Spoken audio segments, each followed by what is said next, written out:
ভিডিওটি দেখার আগে সবার কাছে ছোট্ট একটা রিকোয়েস্ট করতে চাই, প্লিজ প্লিজ প্লিজ যারা ভিডিওটি দেখবেন সবাই একটা করে সাবস্ক্রাইব করে দেবেন। আপনাদের ভালোবাসা পেলে এমন ভিডিও আরো উপহার দেব। ভিডিওগুলো বানাতে অনেক কষ্ট হয় আমি জানি, এই ভিডিওটি অনেক মানুষই দেখবেন, তাই প্লিজ একটা করে সাবস্ক্রাইব করে দেবেন। আর যারা আমাকে ভালোবাসে তারা সবাই একটা করে লাইক দিয়ে দেখিয়ে দিবেন লাভ ইউ অল। তো চলুন আজকের ভিডিওটি শুরু করা যাক। গল্প শুরু করার আগেই বলে দেওয়া হচ্ছে এটি একটি কাল্পনিক গল্প। তো চলুন শুরু করা যাক।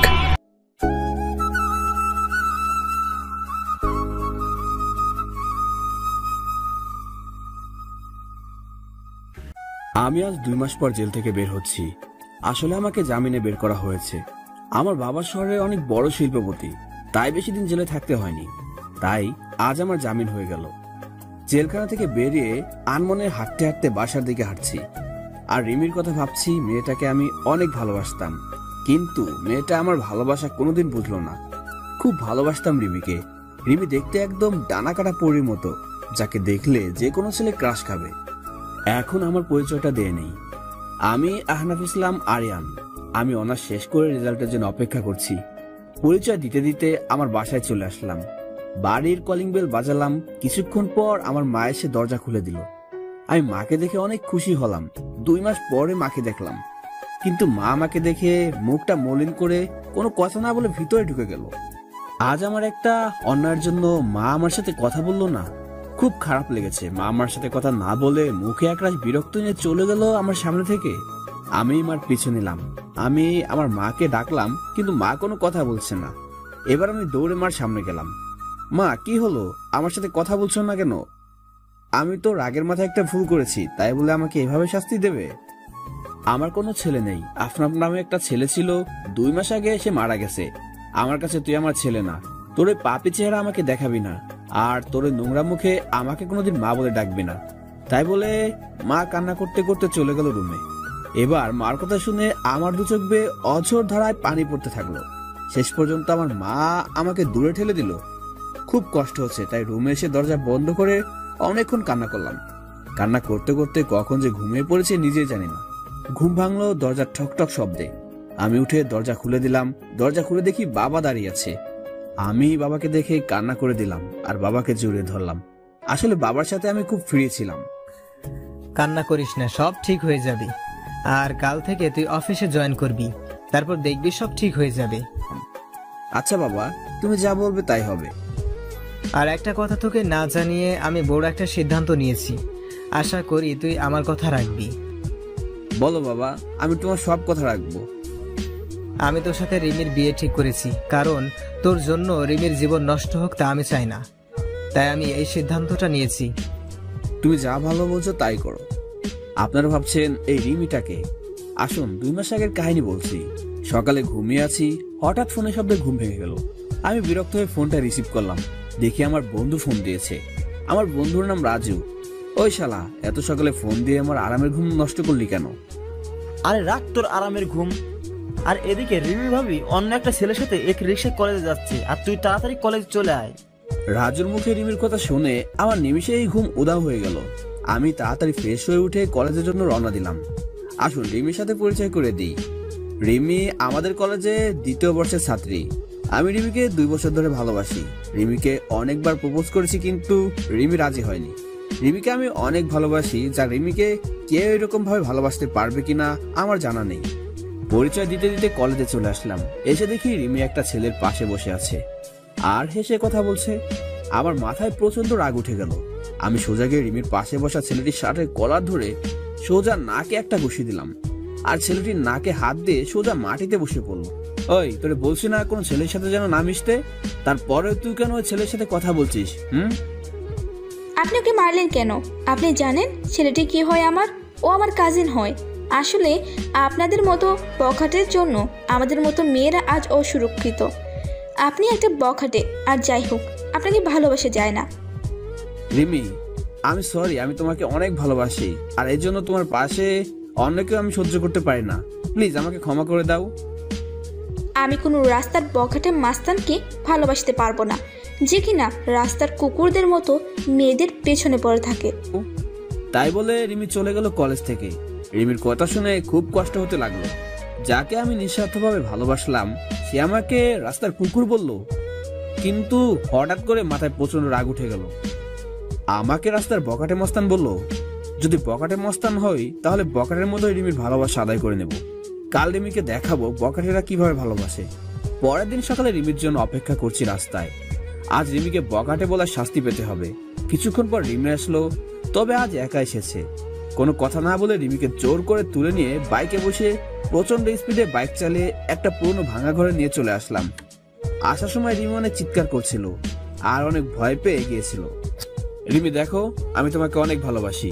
তোমাকে আমি কোনো হার্ট করতে চাই না। তোমাকে আমি 2 বছর ধরে ভালোবাসি। কোনোদিন তোমার সাথে খারাপ বিহেভ করিনি, তাহলে কেন আমাকে ভালোবাসতে পারবে না? তুমি বকাটে মাস্তান, তা তোমার এমন আচরণই বোঝা যায়। তুমি যদি আমার সত্যি ভালোবাসতে তাহলে আমাকে এমনভাবে তুলে নিয়ে আসতে পারতে না। কারণ এগুলো রাস্তার বকাটেগুলাই পারে এমন কাজ করতে, যার কারণ তার মা বাবা তাকে ঠিকভাবে কোনোদিন শাসন করেনি। তুমি এরকম, তাহলে তোমার মা বাবা কি এরকম হবে আল্লাহই জানে। এবার আমার মাথায় রাগ উঠে গেল। তুই আমাকে যা বলার বল, কিন্তু আমার মা বাবাকে তুই কেন মাঝখানে তুললি? এবার রিমিকে শরীরের সব শক্তি দিয়ে একটা চড় মারলাম এবং রিমি পাশে পড়ে গেল। আমি তখন রিমির কাছে গিয়ে রিমির শরীর থেকে ওড়না ছুঁড়ে ফেলে দিয়ে রিমির উপর শারীরিক অত্যাচার করলাম। আমাদের ভাষায় যাকে ধর্ষণ বলে। হ্যাঁ, আমি রিমিকে ধর্ষণ করেছি। আমাকে বকাটে বলে, মাস্তান বলে আমার বাবা মাকে গালি দেয়। রিমি আমাকে আটকানোর অনেক চেষ্টা করেছিল, কিন্তু পারেনি আমার শক্তির সাথে। রিমি আমার পা পর্যন্ত ধরেছিল, কিন্তু আমার সে মাথায় প্রচন্ড রাগ উঠেছিল। রিমি একভাবে কান্না করে যাচ্ছে। কিছুক্ষণ পর সেখানে কিছু মানুষ আসলো। হয়তো রিমি চিৎকার শুনে মানুষ চলে এসেছে। মানুষগুলো আমাকে একসময় মারতে লাগলো। তারপর আমার কিছু মনে নেই। গান যখন ফিরেছে তখন দেখি আমি জেলখানায়। তারপর আমার বাবা আসলো। বাবা সব কাহিনী শুনতে চাইলো। বাবাকে আমি সব খুলে বললাম। বাবা বলল, তুই চিন্তা করিস না, আমি তোকে যত তাড়াতাড়ি সম্ভব জামিন করে নিয়ে যাব। জেল থেকে রিমির আর কোনো খোঁজ খবর পাইনি। এমনকি আমার মা আমাকে দেখতে আসেনি। বাবা মাঝে মাঝে আসতো আমাকে দেখতে। আর তাই 2 মাস পর জামিন হয়ে যায়। আর তার পরের কাহিনী সব আপনারা তো জানেন। পরের দিন ঘুম থেকে উঠে ফ্রেশ হয়ে গুছিয়ে অফিসে যাওয়ার প্রস্তুতি নিচ্ছি। সবকিছু গুছিয়ে নিচে এসে দেখি মা বাবা সবাই একসাথে নাস্তা করছে। আমি যে নাস্তা করার টেবিলে বসতে যাব তখনই আমার মা নাস্তা থেকে উঠে চলে গেল। নিজের প্রতি খুব খারাপ লাগছে। আমার জন্য মা নাস্তা না করে উঠে চলে গেল। মা আমার সাথে কথা বলা বন্ধ করে দিয়েছে। তারপর আমিও নাস্তা না করে বাবার সাথে অফিসে চলে গেলাম। অফিসে এসে সবার সাথে পরিচয় হয়ে নিলাম। দিনটা খুব ভালো কাটলো। হঠাৎ করে বাবা আমাকে ডেকে বলল, আগামী শুক্রবার তোর বিয়ে, প্রস্তুতি নিয়ে রাখিস। দেখতে দেখতে শুক্রবার চলে আসলো। কোনো আয়োজন বাদেই বিয়ে হয়ে গেল। শুধু 2 পরিবারের মানুষ ছিল, আর কেউ ছিল না। এখন বাসর ঘরের সামনে দাঁড়িয়ে আমি ভাবছি রিমির সামনে কোনো মুখ নিয়ে যাব। রিমি কোনোদিন মেনে নিতে পারবে আমাকে? তারপর 3 টাকার সাহস নিয়ে রুমে ঢুকলাম। কারণ রিমিকে বিয়ে করার ব্যাপারে কোনো আপত্তি ছিল না, কারণ রিমিকে আমি ভালোবাসতাম। আর আমার রাগের কারণে রিমির জীবনটা নষ্ট হয়ে গেল। রুমে ঢুকে দেখি রিমি বসে বসে কান্না করছে। আমি রিমির পাশে বসতে যাব, তখনই রিমি আমাকে এক ঝাটকায় সরিয়ে দিয়ে বলল, তুই আমার পাশে আসবি না। তোর জন্য আমার জীবন নষ্ট হয়ে গেছে। তোর জন্য আমার বাবা মার সম্মান নষ্ট হয়ে গেছে। তোকে আমি কোনোদিন ক্ষমা করব না, আর তোকে স্বামী হিসেবে কোনোদিন মানব না। তুই কোনোদিন আমার কাছে স্বামীর অধিকার দেখাতে আসবি না। রিমি, আমি তোমাকে এর আগেও ভালোবাসতাম আর এর পরেও ভালোবাসবো। সেদিন রাগের মাথায় ওসব করেছি, প্লিজ আমাকে ক্ষমা করে দাও। আমার ঘুম আসছে, ঘুমাবো। আর রাস্তার পকেটে মাস্তানের সাথে আমি এক খাটে ঘুমাতে পারবো না। আর যদি আবার রাগ হয় তাহলে আবার আমাকে রাস্তার কুকুরদের মতো ভোগ করো। সেটাই তো তুমি খুব ভালোভাবে পারো। তাই বলে রিমি ঘুমিয়ে পড়লো, আর আমি নিচে বিছানা পেতে ঘুমিয়ে পড়লাম। রিমি আমাকে কোনোদিন মেনে নেবে না, সেটা আমি জানতাম। কিন্তু রিমি কেন বোঝে না আমি রিমিকে অনেক ভালোবাসি। রিমি বিছানায় শুয়ে পড়লো। আমি নিচে একটা চাদর আর বালিশ নিয়ে শুয়ে পড়লাম। সকালে ঘুম থেকে উঠে দেখি রিমি এখনো শুয়ে আছে, কিন্তু রিমি অনেক চেঞ্জ হয়ে গিয়েছে। আগে মেয়েটা অনেক সুন্দর ছিল। এই 2 মাসে রিমি অনেক শুকিয়ে গেছে। মনে হয় নিজের শরীরের যত্ন নেয় না। রিমি নড়াচড়া করছে, মনে হয় ঘুম থেকে এখন উঠে পড়বে। তাই আমি তাড়াতাড়ি বাথরুমে ঢুকে পড়লাম ফ্রেশ হতে। ফ্রেশ হয়ে বাইরে বেরিয়ে দেখি রিমি হাঁটু বাজ করে বিছানার উপর মাথা নিচু করে বসে আছে। কি হয়েছে রিমি, তুমি এমন ভাবে বসে আছো কেন? ফ্রেশ হবে না? এবার রিমি মাথা তুললো, দেখি রিমি কান্না করছে। মুহূর্তের মধ্যে মনটা খারাপ হয়ে গেল। আমি কান্না করি আর যাই করি, আপনাকে না দেখলেও চলবে। যে মানুষটা আমার সব কিছু শেষ করে দিয়েছে, আমার স্বপ্ন, আশা, ইজ্জত, যে মানুষটা নিমিষেই সব শেষ করে দিয়েছে, তার সাথে আমাকে একই রুমে থাকতে হচ্ছে। কতটা ঘৃণা করি আপনাকে জানেন আপনি? আপনাকে দেখলে আমার মনে হয় যে নিজেকে শেষ করে দিই। আর আজ পরিস্থিতির কারণে আপনি আমার স্বামী, তাই আমি আমার মতো থাকবো আর আপনি আপনার মতো। আর যদি রাস্তার কুকুরদের মতো যদি আবার আমাকে ভোগ করতে চান তাহলে করতে পারেন, কারণ বিয়ের আগে আপনি একটা মেয়ের বেঁচে থাকার সম্বলকে ছিনিয়ে নিয়েছেন। তাই আপনাকে আমি ঘৃণা করি আর সারা জীবন ঘৃণা করে যাব। কোনো কথা না বলে সোজা বাইরে চলে আসলাম। কিছুক্ষণ হেঁটে বাসায় আসলাম আর ভাবতে লাগলাম রিমিকে কোনোদিন ইচ্ছার বিরুদ্ধে স্পর্শ করব না। মেয়েটায় 2 মাসে অনেক অপমান সহ্য করতে হয়েছে, তাই রিমি যেন সুখে থাকে, তাই তাকে তার মতো থাকতে দেব। বাসায় এসে দেখি মা আর রিমি কিচেন রুমে রান্না করছে। মা আর রিমি তারা দুজনে হেসে হেসে কথা বলছে। মনটা ভালো হয়ে গেল যে রিমি মাকে অপমান করেছে, সে রিমি মাকে মেনে নিয়েছে। সোজা রুমে চলে আসলাম, এসে গুছিয়ে নিলাম, অফিস যেতে হবে। ব্যাগ নিয়ে নিচে এসে দেখি মা আর রিমি একসাথে বসে নাস্তা করছে। আমি একটু না অনেক অবাক হলাম, কারণ মা আমাকে ছাড়া কোনোদিন নাস্তা করেনি। খুব কষ্ট হতে লাগলো। দেখলাম আমার নাস্তা টেবিলের একপাশে রাখা আছে। আমি একবার রিমি একবার মার দিকে তাকালাম, দেখি তারা মাথা নিচু করে নাস্তা করছে। আমার ভীষণ রাগ হতে লাগলো, কারণ তারা আমাকে একবার জন্য নাস্তা করতে ডাকলো না। তাই আমি নাস্তা না করে অফিসে চলে গেলাম, গিয়ে আব্বুর সাথে সবকিছু দেখাশোনা করতে থাকলাম। আমি এখন আর বন্ধুদের সাথে তেমন বেড়াই না। দুপুরে লাঞ্চ টাইমে আমি আর বাবা গাড়ি করে বাসায় আসলাম দুপুরে খাবার খেতে। আমি আর বাবা টেবিলে বসলাম, দেখলাম বাবার প্লেটে ভাত ও সবকিছু এগিয়ে দিচ্ছে মা আর রিমি, কিন্তু আমার সামনে কেউ দিচ্ছে না। সবাই দুপুরের খাবার খাওয়া শুরু করে দিল, কিন্তু আমার উপর কোনো কারো নজর নেই। খুব কষ্ট হতে লাগলো যে মা আমাকে খাবার না দিয়ে কোনোদিন খায়নি। খুব কষ্ট হচ্ছে, আমার বুকের মধ্যে চিনচিন করে ব্যথা করছে। তখন বাবা আমার দিকে একটা প্লেট এগিয়ে দিল আর কিছু ভাত দিল। আমি না খেয়ে উঠে পড়লাম আর বাইরে চলে আসলাম। আর এখন অফিসে যাব না, তাই বাইরে গিয়ে কিছু খেয়ে 1 প্যাকেট সিগারেট কিনলাম আর চলে আসলাম আমাদের পুরনো আড্ডাখানায়। সেখানে রাত 10টা পর্যন্ত আড্ডা দিয়ে বাড়ির দিকে রওনা দিলাম। রাস্তায় একটা ফুচকার দোকান দেখলাম। আগে রিমি ফুচকা খুব পছন্দ করতো, তাই রিমির জন্য কিছু ফুচকা নিলাম। তারপর বাসায় চলে আসলাম। রুমে এসে দেখি রিমি টিভি দেখছে। আমি রিমির দিকে প্যাকেটটা বাড়িয়ে দিলাম। রিমি একবার প্যাকেটের দিকে তাকিয়ে আবার টিভি দেখায় মনোযোগ দিল। কি হলো, ধরো, তুমি তো আগে প্রচুর ফুচকা খেতে, নাও তোমার জন্য নিয়ে আসলাম। আপনাকে বলছি না, আমার বিষয়ে আপনার কোনো অধিকার ফলানোর চেষ্টা করবে না। আর আপনি কি ভাবছেন আপনার হাতের জিনিস আমি খাবো? ভাবলেন কিভাবে? আপনার ওই নোংরা হাতে আমি কোনোদিন বিষ পর্যন্ত খাবো না। যে একটা মেয়েকে সম্মান দিতে পারে না, তার হাতের জিনিস খেলে আমার পাপ হবে। যত সব রাস্তার কুত্তা বখাটে মাস্তান। আবার আপনাকে গালি দিলাম, এখন তো আবার জোর করে কোনো মেয়েকে ধর্ষণ করতে হবে না, আর সে চাইলেও আর আটকাতে পারবে না। আর কোনো কথা বললাম না। প্যাকেটটা টেবিলের উপর রেখে আমি ফ্রেশ হতে চলে গেলাম। ফ্রেশ হয়ে এসে দেখি রিমি ঘুমায় পড়েছে। আমি কিছুক্ষণ রিমির দিকে তাকিয়ে শুয়ে পড়লাম, কারণ রিমি যত আমাকে গালি দিক এসবের জন্য আমিই দায়ী। আর আমি রিমিকে অনেক ভালোবাসি। এভাবে কিছুদিন চলে গেল। এই কয়েকদিন মা আমার সাথে একবারও কথা বলেনি, আর রিমি কথা বললে গালাগালি দিত আর অবহেলা করত। আমি আর সহ্য করতে পারছি না আপনজনের অবহেলাগুলো। আমি এই কদিনে বাড়িতে খাবার খাইনি, কিন্তু কেউ একবার জিজ্ঞাসা করেনি কিছু খাইছি কিনা। আজ অফিসে বসে কাজ করছি, আর তখন বাবা এসে বলল রিমি নাকি হঠাৎ করে শরীর খারাপ হয়েছে, মাথা ঘুরে পড়ে গেছে। আমি আর বাবা তাড়াতাড়ি গাড়ি নিয়ে বাসায় চলে আসলাম। এসে দেখি রিমি আর মা রিমির সাথে কথা বলছে। রিমি বিছানায় শুয়ে আছে আর মা রিমির মাথায় হাত বুলিয়ে দিচ্ছে। আমি আসা মাত্রই মা রুম থেকে চলে গেল। আমি গিয়ে রিমির পাশে বসলাম, আর রিমি একটু দূরে সরে গেল। কি হয়েছে তোমার? বাবা বলো তোমার নাকি শরীর খারাপ। কি হলো বলো, কি হয়েছে? বড় সমস্যা হলে ডাক্তারের কাছে নিয়ে যাব। আমি মা হতে চলেছি। কি? আমি বাবা হতে চলেছি? এত খুশি সংবাদ, আর তুমি মন খারাপ হয়ে বলছো কেন? তুমি জানো আমি কত খুশি। আমি অ্যাবর্শন করব। মানে ঠিক বুঝলাম না। আমি এই বাচ্চা চাই না, আমি অ্যাবর্শন করব। কি বলছো এসব? বাচ্চা অ্যাবর্শন করবে মানে? পাগল হয়েছে নাকি তুমি? আমি কিছুতে এটি হতে দেব না। আমার বাচ্চা আমি নষ্ট করতে দেব না। আমার আমার পেটে আমি কোনো বখাটে মাস্তান দর্শককারীর বাচ্চা রাখতে পারবো না। আমার পেটে কোনো অমানুষের বাচ্চা রাখতে দেব না। তাই আমি ডিসিশন নিয়েছি, আমি অ্যাবর্শন করব। রিমি, তুমি যা শাস্তি দিবে আমাকে দাও, কিন্তু আমার নিষ্পাপ বাচ্চাকে তুমি কোনো ক্ষতি করো না। সে তো আর কোনো দোষ করেনি। প্লিজ তুমি এমন করো না। তুমি আমাকে যা শাস্তি দিবে আমি সব মাথা পেতে নেব, কিন্তু আমার বাচ্চাটাকে কোনো ক্ষতি করো না। তোমার পায়ে ধরি, প্লিজ এমন বড় শাস্তি আমাকে দিও না। আমার পেটে যে বাচ্চা, সে একটা অমানুষের বাচ্চা, একজন বখাটের বাচ্চা, যে নিজের ভালোবাসা পাওয়ার জন্য একটা মেয়েকে জীবিত লাশ করে দিতে পারে। আর তার বাচ্চা বড় হয়ে তার বাবার মতো হবে না, সেটা কেউ বলতে পারবে?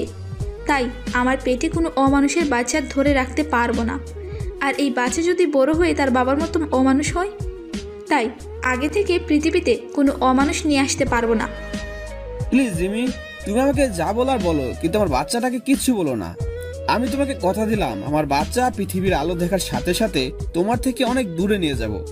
আমার বাচ্চার চেহারা পর্যন্ত তোমাকে দেখতে দেব না। তার আগে আমি সবকিছু ছেড়ে চলে যাব। আমার কান্না দেখে রিমির হয়তো কিছুটা মায়া হলো, তাই সে আর কিছু বললো না, আমার সামনে থেকে উঠে চলে গেল। আমি ওখানে বসে বসে ভাবছি, নিজের সন্তানকে কেউ যদি এভাবে বলে আর কোনোদিন জানা ছিল না। রিমির সাথে না হয় আমি একটা অন্যায় করেছি, কিন্তু সে তো আমার বউ হয়। আমি তো রিমিকে বউয়ের মর্যাদা দিয়েছি, তাহলে কেন রিমি আমার সাথে এমন করছে? রিমিকে তো আমি অনেক ভালোবাসি, রিমি কেন বোঝে না? বাইরে চলে আসলাম আর এক প্যাকেট সিগারেট নিয়ে নিলাম, নিয়ে ছাদে চলে আসলাম আর মনে সব দুঃখ ধোয়ার সাথে উড়িয়ে দিচ্ছি। আমার সন্তান জন্ম দেওয়ার সাথে সাথে আমি সবার থেকে ওকে দূরে সরিয়ে চলে যাব। কেউ যেন তাকে অমানুষের বাচ্চা বলতে না পারে। রিমি তো আমার সন্তানকে কোনোদিন মেনে নেবে না। তাই সবাই বোঝার আগে আমি আমার সন্তানকে নিয়ে অনেক দূরে চলে যাব, চাইলেই আর কেউ খুঁজে পাবে না। সিগারেট শেষ করে নিচে আসলাম, এসে দেখি সবাই একসাথে বসে রাতের খাবার খাচ্ছে। আমার মনটা আবার খারাপ হয়ে গেল। আজকে আমাকে না ডেকে সবাই একসাথে খাওয়া শুরু করে দিয়েছে। আমি আমার রুমের দিকে যাচ্ছি, তখন বাবা আমাকে ডেকে বলল খাইতে। আমার ক্ষুধা নেই বলে রুমে চলে আসলাম। আমার মার কাছে আমি এতটাই ঘৃণার পাত্র হয়ে গেলাম যে আমার সাথে এই কয়টা দিনে একটা কথাও বলেনি। নিচে বিছানা পেতে শুয়ে পড়লাম। কখন যে ঘুমিয়ে পড়েছি ঠিক নেই। সকালে উঠে দেখি রিমি খাটের উপর নেই, হয়তো নিচে গেছে। আমি উঠে ফ্রেশ হয়ে নাস্তা করে অফিসে চলে আসলাম। বিকেলে অফিস শেষ করে বাসায় আসার সময় রিমির জন্য কিছু জিনিস নিয়ে নিলাম। কিছু ফল আর মাদার হরলিক্স আর অন্যান্য মায়ের শরীরের উপকারে যা আছে সবকিছু নিয়ে আসছি। তখন অযোধ্যায় বৃষ্টি হতে লাগলো। আজ খুব বৃষ্টিতে ভিজতে ইচ্ছে করছে, অনেকদিন হলো বৃষ্টিতে গোসল করিনি। আমার আবার বৃষ্টিতে ভিজলে জ্বর ঠান্ডা লাগে। আমি কোনো কিছু না ভেবে এভাবে হেঁটে চলেছি। বাসায় এসে কলিং বেল বাজালাম, দেখি আব্বু দরজা খুলে দিল। কিরে, তুই বৃষ্টিতে কেন ভিজেছিস? তোর জ্বর আসবে। কিছু হবে না, অনেকদিন পর বৃষ্টিতে ভিজেছি তাই ভালো লাগছে। আমার রুমে চলে আসলাম, এসে দেখি রিমি জানালার গ্রিল ধরে এক মনে বাইরে তাকিয়ে আছে। রিমিকে ডাক দিলাম, রিমি আমার দিকে তাকালো। আমি রিমির হাতে ফল আর হরলিক্সের প্যাকেটটা দিতে যাব, তখন রিমি চিৎকার করে রেগে বলল, আপনাকে এসব আনতে বলেছি কে? এইসব ঠং করার কোনো দরকার নেই। আমার জীবনটা শেষ করে এখন নাটক করতে আসছে। যত সব ঠং দেখলে পাচ্ছি না। আর আপনি ভাবলেন কি করে একটা অমানুষের হাতের জিনিস আমি খাবো? যদি সারাদিন না খেয়েও থাকি তবুও আপনার মতো একটা অমানুষের কোনো জিনিস খাবো না। রিমি, আমি এসব কিছু আনতে চাইনি, শুধু আমাদের বাচ্চাটার জন্য নিয়ে এসেছি। তুমি আমাকে যেভাবে শাস্তি দিবে দাও, আমার বাচ্চাটাকে কোনো শাস্তি দিও না। তুমি এগুলো আমার বাচ্চার জন্য নিয়মিত খাও। আমাদের বাচ্চা মানে শুধু আপনার বাচ্চা, আমার কোনো বাচ্চা নেই। তাও আবার আপনার মতো একটা জানোয়ারের বাচ্চা নেব? কোনোদিন আমি সম্ভব না। আচ্ছা, শুধু আমার বাচ্চা, তোমাকে বাচ্চার মা বলে আমি কোনোদিন পরিচয় দেব না। তুমি নিশ্চিন্তে থাকতে পারো, শুধু আমার বাচ্চাটার জন্য এগুলো খাও। এবার রিমি রাগী মুখে আমার হাত থেকে প্যাকেটটা নিয়ে অন্য রুমে চলে গেল, আর আমি ফ্রেশ হতে চলে গেলাম। ফ্রেশ হয়ে এসে দেখি রিমি বিছানায় শুয়ে পড়েছে। আমি ফ্লোরে বিছানা পেতে শুয়ে পড়লাম। মাঝরাতে আমার শরীরে কাঁপুনি দিয়ে জ্বর আসলো। আমি একটা চাদর নিয়ে শুয়ে পড়লাম। যখন ঘুম ভাঙলো তখন দেখি সকাল 12টা বেজে গেছে, আর আমার পাশে বাবা বসে আছে আর মাথায় পানি দিচ্ছে। তাহলে সারা রাত আমার শরীরে জ্বর ছিল, কিন্তু রিমি তো জানার কথা যে আমার জ্বর এসেছে। হয়তো রিমি আমার উপর ঘৃণা করে আমার শরীরে হয়তো স্পর্শ করেনি। বাবা, তুমি এখানে? রিমির মা কোথায়? সকালে অফিসে গিয়ে দেখি তুই আসিসনি, আবার ফোন বন্ধ। তাই আমি বাড়িতে এসে দেখি তুই জ্বরের শরীরে কাঁপুনি দিয়ে উঠেছে, তাই মাথায় পানি দিয়ে দিচ্ছি।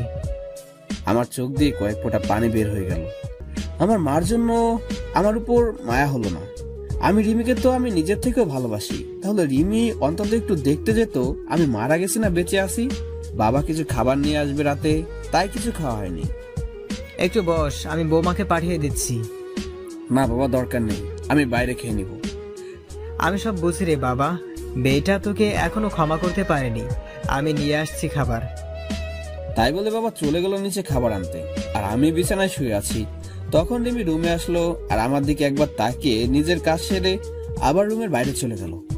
আমি যে মেয়েটাকে নিজের জীবনে চাইতে বেশি ভালোবাসি, সেই মেয়েটা আমার প্রতি একটু মায়া কাজ করে না। যেদিন আমি থাকবো না সেদিন বুঝতে পারবে কতটা ভালোবেসেছিলাম তাকে। সেদিন হয়তো আর আমাকে পাবে না, সবকিছুর মায়া ত্যাগ করে চলে যাব। তখন আমার উপরে আর কারো রাগ থাকবে না, কেউ আমাকে অমানুষ জানার বকাটে বলবে না। তারপর বাবা আমাকে খাবার দিয়ে গেল, আমি খেয়ে নিলাম। তারপর বিকেলের দিকে একটু শরীরটা ভালো হলো, আমি আস্তে আস্তে উঠে বাইরে চলে আসলাম, আর কিছু খেয়ে নিলাম। এভাবে চলে গেল 2 দিন। এই 2 দিনে আমার শরীরে হালকা জ্বর ছিল, কিন্তু রিমি মা কেউ আমাকে দেখতে আসেনি, সবাই অবহেলা করেছে। এখন কেমন যেন নিজেকে শেষ করে দিতে ইচ্ছা হচ্ছে। নিজের আপনজনের এমন অবহেলা সহ্য হচ্ছে না। আমি বাসার খাবার খুবই কম খাই, বেশিরভাগই বাইরে খাই। আজ আবার একটু অফিসে আসলাম, এসে কিছু কাজ করে বাসায় আসার সময় রিমির জন্য কিছু জিনিস কিনলাম, যাতে আমার বাবুটা রিমির ভিতরে সুস্থ থাকে। মা আমার সাথে একদম কথা বলা বন্ধ করে দিয়েছে। আমি একবারে কথা বলতে গেলেও মা কথা বলে না, আর রিমি আমার সাথে যখনই কথা বললে তখনই রাগ দেখিয়ে পাগলামি করে, আর রিমি আমার সাথে যখনই কথা বলতে আসে তখনই রাগ দেখিয়ে গালাগালি করে। এভাবে চলে গেল 7 মাস। এখন রিমি একটু একটু করে নিজের শরীরের উপর যত্ন নেওয়া শুরু করেছে। হয়তো নিজের সন্তান, তাই একটু মায়া হচ্ছে। এখন রিমি যা যা প্রয়োজন সব বাবাকে বলে, আর বাবা আমাকে বলে আমি সেগুলো নিয়ে আসি। মাঝে মাঝে দেখি রিমি নিজের পেটে আলতো করে হাত বুলায় আর নিজে নিজে কথা বলে, খুব আস্তে আস্তে কথা বলে, আমি শুনতে পারি না। মানে নিজের সন্তানের সাথে কথা বলে। এসব দেখে খুব ভালো লাগে যে রিমি তার পেটের সন্তানকে একটু একটু করে ভালোবাসতে শিখেছে, হাজার হলেও সে মা। আর রিমি আগে সবসময় কেন মনমরা করে উদাস হয়ে থাকতো, এখন আর আগের মতো থাকে না, আবার আগের মতো সবটা ফিরে আসছে। আর এখন রিমি আমার দিকে কেন জানি আর চোখে তাকায় মাঝে মাঝে। আমি সেগুলো দেখেও না দেখার বান করে থাকি। হয়তো নিজের বাচ্চার সাথে সাথে আমার উপরও একটু একটু মায়া জমতে শুরু করেছে, কিন্তু সেদিক থেকে আমার কোনো ইচ্ছাই নেই। আমি সারাদিন আমার মতো থাকি, আর রিমি রিমির মতো। আজ মাঝরাতে হঠাৎ করে ঘুম ভেঙে গেল, উঠে দেখি রিমি ঘুমিয়ে আছে আর একটা হাত রিমির পেটের উপর। হয়তো বাচ্চাকে আদর করতে করতে ঘুমিয়ে পড়েছে। আমি এবার উঠে রিমির পাশে গিয়ে বসলাম, আর আমার হাতটা রিমির পেটে আলতো করে রাখলাম। খুব ভালো লাগছে, আমার ছোট বাবুটা রিমির মধ্যে আস্তে আস্তে বড় হচ্ছে। আস্তে আস্তে মাথাটা নিচু করে রিমির পেটে চুমু দিতে যাব, তখন রিমির ঘুম ভেঙে যায়। আর রিমির পেটে আমার হাত দেখে এবং আমার মুখটা রিমির পেটের কাছে দেখে রিমির চোখ রাগে ভরে গেল, আর রিমি আমাকে আমার পাওনাটা বুঝিয়ে দিল। ঠাস ঠাস কে 2টা চোর মারলো আর আমাকে ধাক্কা দিয়ে দূরে সরিয়ে দিল। আমি গালে হাত দিয়ে রিমির দিকে একদৃষ্টিতে তাকিয়ে আছি, আর রিমির চোখ দিয়ে যেন আগুন বের হচ্ছে। কুত্তা, তুই আবার কাছে কেন এসেছিস? আমার জীবনটা নষ্ট করে তোর শান্তি হয়নি ছোট লোক একটা? তোর কোনো মনুষ্যত্ববোধ নেই? তুই দেখেছিস আমার পেটে 7 মাসের বাচ্চা, তারপরও তুই কিভাবে আবার কাছে আসিস? হ্যাঁ, তোর মতো জানোয়ারকে আমার আর বিশ্বাস নেই। ছি ছি ছি, মনে হচ্ছে আমি এখনই এই পৃথিবী ছেড়ে চলে যাই, সব কিছু ছেড়ে। প্লিজ রিমি, তুমি বিশ্বাস করো আমার কোনো খারাপ উদ্দেশ্য ছিল না। আমি আমার সন্তানকে একটু স্পর্শ করতে চেয়েছিলাম। তুমি বিশ্বাস করো আমার কোনো খারাপ উদ্দেশ্য ছিল না। বিশ্বাস করব তোকে? তুই ভাবলি কি করে? তোর মতো একটা ছোট লোক জানোয়ার রাস্তার কুকুরকে বিশ্বাস করব? আমার ভাবতেও ঘৃণা হচ্ছে যে একটা 7 মাসের গর্ভবতী মায়ের কাছে তোর আসতে একটু বিবেকে বাঁধলো না। আজ থেকে তুই আর এই রুমে থাকতে পারবি না। তোকে আস্তে আস্তে মেনে নিতে চেয়েছিলাম, কিন্তু তুই কোনোদিন ভালো হবি না। আসলে রাস্তার কুকুর কোনোদিন ভালো হয় না। আর কিছু না বলে বাইরে চলে আসলাম। এসে ছাদে চলে আসলাম। খুব কষ্ট হচ্ছে আমার। রিমি আবার আমাকে ভুল বুঝলো। আমি তো আমার সন্তানকে একটু স্পর্শ করতে চেয়েছিলাম, আর রিমি আমাকে থাপ্পড় মারলো। নিজের অজান্তেই চোখ দিয়ে 2 ফোঁটা পানি বের হলো। আজকে নিজেকে শেষ করে দিতে ইচ্ছা হচ্ছে, কিন্তু আমাকে বেঁচে থাকতে হবে। আমার সন্তানের জন্য আমাকে বেঁচে থাকতেই হবে, নইলে আমার মতো আমার সন্তানও এমন অবহেলা পাবে। আর নিজের সন্তানের কাছে এমন অবহেলা পেলে সে নিজেও ঠিক থাকতে পারবে না। তাই আমি আমার সন্তানকে নিয়ে এই পরিবার, এই শহর থেকে অনেক দূরে চলে যাব। চাইলেও কেউ আর খুঁজে পাবে না। সারা রাত এভাবেই ছাদে কাটিয়ে দিলাম। রিমির কথা ভাবতে ভাবতে কখন যে সকাল হয়ে গেছে ঠিক খেয়াল করিনি। সকালে নিচে চলে আসলাম, এসে সোজা মায়ের রুমে চলে গেলাম। দেখি মা বসে আছে। আমি মায়ের কাছে গিয়ে মায়ের সামনে হাঁটু গেড়ে বসে পড়লাম। মা, কেন তুমি আমার সাথে এমন ব্যবহার করছো? কেন এমন অবহেলা করছো? তুমি তো জানো আমি অবহেলা একদম সহ্য করতে পারি না। যেদিন রিমি তোমাদের নামে খারাপ ভাষায় গালিগালাজ করছিল, তাই আমি রাগের মাথায় রিমির সাথে এমন ব্যবহার করি। চাইলে তুমি আমাকে মারতে পারো, আর যদি শাস্তি না দাও তাহলে তুমি একবার বলো যে এই বাড়ি থেকে চলে যা, আমি সবকিছু ছেড়ে চলে যাব। আর কোনোদিন তোমার এই শয়তান ছেলের মুখ দেখতে পাবে না তুমি। তোর সাথে আমার কোনো কথা নেই। আমি আগেই বলেছি আমার ছেলে সেদিনই মারা গেছে আমার কাছে, যেদিন সে এরকম একটা নোংরা কাজ করেছিল। আর আমি কারো মা না, আমার কোনো ছেলে নেই। তুই যেখানে পারিস সেখানে চলে যা, আমার কিচ্ছু যায় আসে না। ঠিক আছে মা, আমি আর কোনোদিন তোমাকে মা বলে ডাকবো না। আমি চলে যাব, সবাইকে ছেড়ে চলে যাব। কখনো এই শয়তানটার চেহারা তোমাকে আর দেখতে হবে না। আর কোনো মানুষ আর কোনো অমানুষ তোমাকে মা বলে ডাকবে না। মায়ের রুম থেকে চলে আসলাম নিজের রুমে। রুমে ঢুকে দেখি রিমি বাথরুমে ফ্রেশ হচ্ছে। আমি তাড়াতাড়ি গুছিয়ে নিলাম অফিসে যাওয়ার জন্য, যাতে রিমির ফ্রেশ হওয়ার আগে আমি অফিসে চলে যেতে পারি। রিমি বাথরুম থেকে বের হবার আগেই আমি অফিসে চলে আসলাম। বাইরে থেকে কিছু নাস্তা করে অফিসে প্রবেশ করলাম। সারাদিন অফিসে কাজ করে বিকেলে যখন অফিস ছুটি হলো, তখন ভাবলাম এখন বাসায় গেলে রিমি মা হয়তো আমাকে দেখে আবার বিরক্ত হতে পারে। তাই একটু পার্কে বসে বন্ধুদের সাথে আড্ডা দিয়ে রাত 12টার সময় বাসায় আসলাম। বাসায় এসে অন্য রুমে ঘুমাতে চলে গেলাম। আজ আর নিজের রুমে ঘুমাতে যাইনি, কারণ রিমি আমাকে দেখলে আবার রাগ করবে, আবার মাঝরাতে আমি কিছু করবো ভেবে সারা রাত জেগে থাকতে পারে। আর সারা রাত জেগে থাকলে আমার বাচ্চাটার ক্ষতি হতে পারে। তাই আজ অন্য রুমে গিয়ে শুয়ে পড়লাম। এভাবে আরো 1 মাস চলে গেল। এই 1 মাসে আমি কারোর সাথে কথা বলিনি, মানে কেউ আমার সাথে কথা বলেনি। শুধু বাবা কথা বলতো আমার সাথে। আর কথা বলবে কি, আমার সাথে এখন আর কারো দেখাই হয় না। খুব সকালে উঠে অফিস চলে যায় আর ফিরি অনেক রাত করে, তাই তো কারোর সাথে দেখা হয় না। আর যদিও ভুল করে মা অথবা রিমির সামনে চলে আসে, তখন আমি মাথা নিচু করে চলে আসি। আর এই 1 মাসে আমি একদিন বাসার কোনো খাবার খাইনি। হয়তো আমার জন্য রান্না বন্ধ হয়ে গেছে। একদিন সকালে আমার ঘুম থেকে উঠতে দেরি হয়ে গেছে, তাই আজ সকালে বাসা থেকে বের হতে পারিনি। তাড়াতাড়ি ঘুম থেকে উঠে ফ্রেশ হয়ে অফিসে যাওয়ার জন্য তৈরি হয়ে যেই রুম থেকে বের হব, তখন দেখি রিমি আমার রুমের দরজার সামনে দাঁড়িয়ে আছে। রিমির এক সাইডে চলে আসতে যাব, তখন দেখি রিমি আমাকে কি বলতে চাইলো। আমি শুনেও না শোনার ভান করে চলে আসলাম। হয়তো বলতে চেয়েছিল যে কিছু ফল আর কিছু হেলদি খাবার কিনে আনার জন্য। তাছাড়া রিমি আমার সাথে কেন কথা বলবে? তাই আমি অফিসে চলে আসলাম। সারাদিন অফিস শেষ করে ফলের দোকানে গিয়ে অনেক ফল আর মাদার হরলিক্স সবকিছু কিনলাম। কিনে বাবার কাছে গেলাম। বাবার কাছে ফলের প্যাকেটটা দিয়ে বললাম এগুলো রিমিকে দিতে। বাবা কিছুক্ষণ আমার দিকে তাকিয়ে রইলো। বাবা সবকিছুই জানে যে রিমি আর মা আমার সাথে কথা বলে না, কিন্তু বাবা কিছু বলতে পারে না, কারণ দোষটা তো আমারই ছিল। তারপর অফিস শেষ করে রাত 11:30 বাসায় আসলাম। দেখি সব রুমে লাইট অফ, মানে সবাই ঘুমিয়ে পড়েছে। আমি আমার রুমে ঢুকে কাপড় চেঞ্জ করে ফ্রেশ হতে চলে গেলাম বাথরুমে। ফ্রেশ হয়ে এসে দেখি রিমি আমার রুমে খাটের উপর বসে আছে। রিমিকে দেখে কিছুটা ভয় পেলাম। রিমি, তোমার ওখানে কোনো সমস্যা হয়েছে? সমস্যা হলে আমাকে ডাকতে পারতে, তুমি কষ্ট করে কেন এলে? আমি এতদিন শুধু শুধু মানুষটাকে খারাপ ভেবেছি, কত গালাগালি দিয়েছি।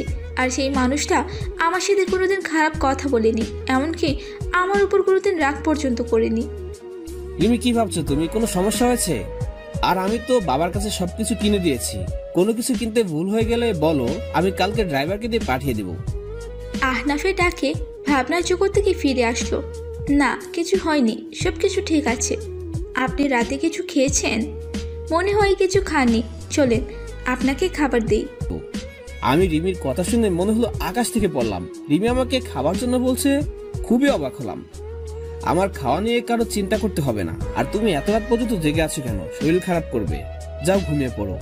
এতদিন যখন কেউ আমাকে খাবার খেতে ডাকেনি, আর এখনো না ডাকলে চলবে। তুমি যাও ঘুমিয়ে পড়ো। বেশি রাত জাগলে আমার সন্তানের আবার ক্ষতি হতে পারে, আর আমি চাই না আমার জন্য আমার সন্তানের কোনো ক্ষতি হোক। আসলে সেদিন রাতে আপনাকে ওভাবে দেখে খুব ভয় আর রাগ উঠে গিয়েছিল, তাই আপনার সাথে সেদিন খারাপ ব্যবহার করেছিলাম। এখন আর এগুলো নিয়ে আমি আর ভাবি না, সবকিছু অভ্যাস হয়ে গিয়েছে। এখন আর মন খারাপ হয় না। তাই বলে আমি চাদর টেনে শুয়ে পড়লাম, আর রিমি মুখটা মলিন করে চলে গেল।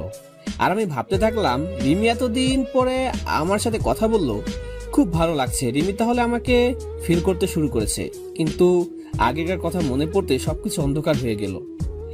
রিমির বলা সেই পুরনো কথাগুলো মনে পড়তেই আবার আমার মনটা বিষণ্ণতায় ছেয়ে গেল। আমি তো মাকে কথা দিয়েছি যে সবকিছু ছেড়ে অনেক দূরে চলে যাব, আর মা আমাকে তার ছেলে বলে মানে না, তাই আমি কার জন্য এখানে থাকবো। তাই সবকিছু মাথা থেকে ঝেড়ে ঘুমিয়ে পড়লাম। সকালে ঘুম থেকে উঠে ফ্রেশ হয়ে অফিসের জন্য রওনা হব, তখন আবার রিমি আমার রুমে আসলো। আমি বললাম, এত সকালে ঘুম থেকে উঠেছো কেন? যাও গিয়ে শুয়ে পড়ো, আর কিছু লাগলে বলতে পারো, বাবার কাছে কিনে পাঠিয়ে দিব। না মানে, আপনি প্রতিদিন খুব সকালে অফিসে চলে যান কেন, তাই জানতে আসলাম। আর সকালে নাস্তাটুকু করে না, বাবা তো যায় সকাল 9টার সময়, তাহলে আপনি এত সকাল সকাল যাচ্ছেন কেন? আমি তোমাকে বলেছি না আমার খাবার খাওয়া নিয়ে কারো চিন্তা করতে হবে না। 1 বছর যেভাবে খেয়ে আসছি ঠিক এভাবে সারা জীবন খাবার খেতে পারবো। আর এত সকালে অফিস যাই কেন সেটা তুমি ভালো করে জানো, আমি আর বলার প্রয়োজন মনে করি না। তুমি তো বলেছিলে যে আপনার ওই চেহারার জন্য আমাকে আর না দেখান, তাই যতটা সম্ভব চেষ্টা করি না দেখানোর। আবার দেখি রিমি মাথা নিচু করে বসে আছে, হয়তো এমন কথা রিমি আমার কাছ থেকে আশা করেনি। আমি আর এক মুহূর্ত না দাঁড়িয়ে চলে আসলাম বাইরে। নিচে এসে দেখি টেবিলে সব নাস্তা রাখা আছে, হয়তো রিমি আমার জন্য তৈরি করেছিল। রেস্টুরেন্ট থেকে কিছু নাস্তা করে অফিসে প্রবেশ করলাম। অফিসের কাজ করতে করতে দুপুরে খাবার সময় হয়ে গেল, সবাই লাঞ্চ করতে চলে গেল, এমনকি বাবা চলে গেছে বাসায় লাঞ্চ করতে। আর আমি নিজের ডেস্কে বসে আছি, তখনই আমার ফোনটা বেজে উঠলো। আমি রিসিভ করলাম। একটা আননোন নাম্বার থেকে ফোন এসেছে, কোনো কাজ নেই তাই ফোন রিসিভ করলাম। হ্যাঁ, আসসালামু আলাইকুম। ওয়ালাইকুম আসসালাম। কে বলছেন আপনি? আমি রিমি বলছি। আপনি দুপুরের লাঞ্চ করতে আপনি বাসায় আসবেন না? আসলে রিমি আমাকে এই প্রথম ফোন দিল, তো তাই নাম্বার আর কণ্ঠ চিনতে পারেনি। আর তার থেকে বেশি অবাক হলাম যে রিমি আমাকে ফোন করে লাঞ্চ করার জন্য বলছে। আমি বাইরে থেকে লাঞ্চ করে নিয়েছি, আর আমি লাঞ্চ করেছি কিনা তা কেউ না ভাবলে খুশি হতাম। এতদিন যখন কেউ কোনো খোঁজখবর রাখেনি, তাই এখনো খোঁজখবর না রাখলে খারাপ লাগবে না। আমি না খেয়ে মরবো না, তাই বলে আমি ফোন রেখে দিলাম। আর ভাবতে থাকলাম, হঠাৎ করে রিমি এত চেঞ্জ হলো কিভাবে বুঝলাম না। সকালে নাস্তা করেছি কিনা, দুপুরে লাঞ্চ করেছি কিনা সব জানতে চাইছে। এর কারণটা কি হতে পারে? হয়তো আমার উপর হালকা হালকা করুণা করেছে, কিন্তু আমি কারো করুণা পেতে চাই না। এতদিন কিভাবে ছিলাম তা একবারও কেউ খোঁজ খবর নেয়নি, তাই এখন খোঁজ খবর নেওয়ার কোনো দরকার নেই। তারপর আমি উঠে গিয়ে বাইরে থেকে লাঞ্চ করে নিলাম। তারপর আবার অফিসে কাজে মনোযোগ দিলাম। অফিস শেষ হয়ে গেল, আর আমি বাইরে বের হয়ে আমার প্রতিদিনের কাজ করতে থাকলাম। মানে কিভাবে সময় অপচয় করে রাত 12টার সময় বাসায় যাই। রাত 9টা বাজে আমি বন্ধুদের সাথে সিগারেট টানছি আর আড্ডা দিচ্ছি। সেই সময় আবার আমার ফোন বেজে উঠলো। আমি ফোন হাতে নিয়ে দেখি রিমি ফোন দিয়েছে। আমি কেটে দিলাম। এভাবে বেশ কয়েকবার ফোন দেওয়ার পর আমি রিসিভ করলাম। হ্যালো, ফোন দিয়েছো কেন? না মানে, আর কোনো কিছু বলতে না দিয়ে ফোন কেটে দিলাম। তারপর আবার আড্ডাতে মনোযোগ দিলাম। তারপর 11টার সময় বাসায় আসলাম। এসে কাপড় চেঞ্জ করে ফ্রেশ হতে চলে গেলাম। ফ্রেশ হয়ে এসে আমার রুমের বেলকনিতে দাঁড়িয়ে সিগারেট খাচ্ছি আর পুরোনো কথা ভাবছি। আপনি সিগারেট কেন খাচ্ছেন? জানেন না এইসব খাইলে শরীর খারাপ হয়? আমি চমকে উঠলাম পিছনে তাকিয়ে, দেখি রিমি কথাগুলো বলল। আমি সিগারেট খেয়ে বসে আছি, তাই সিগারেটের বিষয়ে আর কোনো কথা না বললে খুশি হব। প্লিজ ওইটা ফেলে দিন, খাসি হচ্ছে আমার আর কষ্ট হচ্ছে, প্লিজ ফেলে দেন। দেখলাম রিমি এক হাত পেটে দিয়ে কাশতে লাগলো। আমার বুকের মধ্যে কেমন যেন অজানা এক ব্যথা অনুভব করলাম, কারণ রিমিকে যে আমি এখন অনেক ভালোবাসি, আর তার মধ্যে গড়ে উঠেছে আমার বাবুটা। তাই সিগারেট ফেলে দিয়ে রিমির এক হাত ধরে বিছানার উপর বসালাম আর এক গ্লাস পানি এগিয়ে দিলাম। এত রাতে না ঘুমে এখানে কি করছো? আর আমার চেহারা দেখা তো তোমার পাপ। তুমি আমার রুমে এসেছো, আমাকে দেখছো, কথা বলছো, তোমার পাপ হবে। তুমি চলে যাও, আর হাতটা রুমে গিয়ে ডেটল দিয়ে পরিষ্কার করে নিবে, কারণ আমি তো একটা অমানুষ, আর একজন নোংরা মানুষ কাউকে স্পর্শ করলে তা ভালোভাবে ধুয়ে পরিষ্কার করে দিতে হয়। রিমি আমার দিকে কেমন কান্না কান্না ভাবে তাকিয়ে আছে, মনে হয় এখনই কেঁদে দিবে। চোখে পানি জমা হয়ে গিয়েছে। প্লিজ আমাকে আপনি ক্ষমা করে দিন। আপনার সাথে অনেক খারাপ ব্যবহার করেছি, অনেক অবহেলা করেছি, প্লিজ মাফ করে দাও। তুমি কেন মাপ চাইছো? তোমার তো কোনো দোষ নেই, সব দোষ তো আমার, কারণ আমি যে একটা জানোয়ার, রাস্তার কুকুর, অমানুষ, আর সবচেয়ে বড় অন্যায় করেছি তোমার জীবনটা নষ্ট করে। তুমি আমাকে মাফ করে দিও তোমার সুন্দর জীবনটা নষ্ট করার জন্য। হয়তো তুমি আমার থেকে ভালো কাউকে আশা করেছিলে, কিন্তু তোমার জীবনে আমার মতো একটা অমানুষ আসবে তুমি হয়তো এটা আশা করোনি। যা হবার হয়ে গেছে, তুমি এখন গিয়ে ঘুমিয়ে পড়ো, আর তোমার জীবন আগের মতো সুন্দর করে দেওয়ার দায়িত্ব আমার। তুমি আবার আগের মতো চলাফেরা করবে, শুধু আমার বাবুটা বাইরে আসতে দাও, তোমাকে চিরদিনের জন্য সুখী করে দেব। যাও, অনেক রাত হয়ে গেছে, বেশি রাত জাগলে শরীর খারাপ করবে, তাই ঘুমিয়ে পড়ো। আমি রিমির দিকে তাকিয়ে দেখি রিমি কান্না করছে। হয়তো ওর আর বলার কিছু নেই, কারণ এই কথাগুলো রিমি একদিন আমাকে বলেছিল। তারপর আমি আর একটা সিগারেট ধরে বেলকুনিতে চলে আসলাম, আর রিমি কান্না করতে করতে চলে গেল নিজের রুমে। পরের দিন আবার একই সময় বের হয়ে গেলাম অফিসে। লাঞ্চের সময় আবার রিমি ফোন দিয়ে বলল বাবার সাথে যেন আমি বাসায় আসি লাঞ্চ করতে, কিন্তু আমি যাইনি, কারণ আমাকে দেখলে মা আবার বিরক্ত হতে পারে। আমি চাই না আমার জন্য আমার মা না খেয়ে থাকুক, তাই আমি আর যাইনি। কিছুক্ষণ পর রিমি আবার ফোন করলো।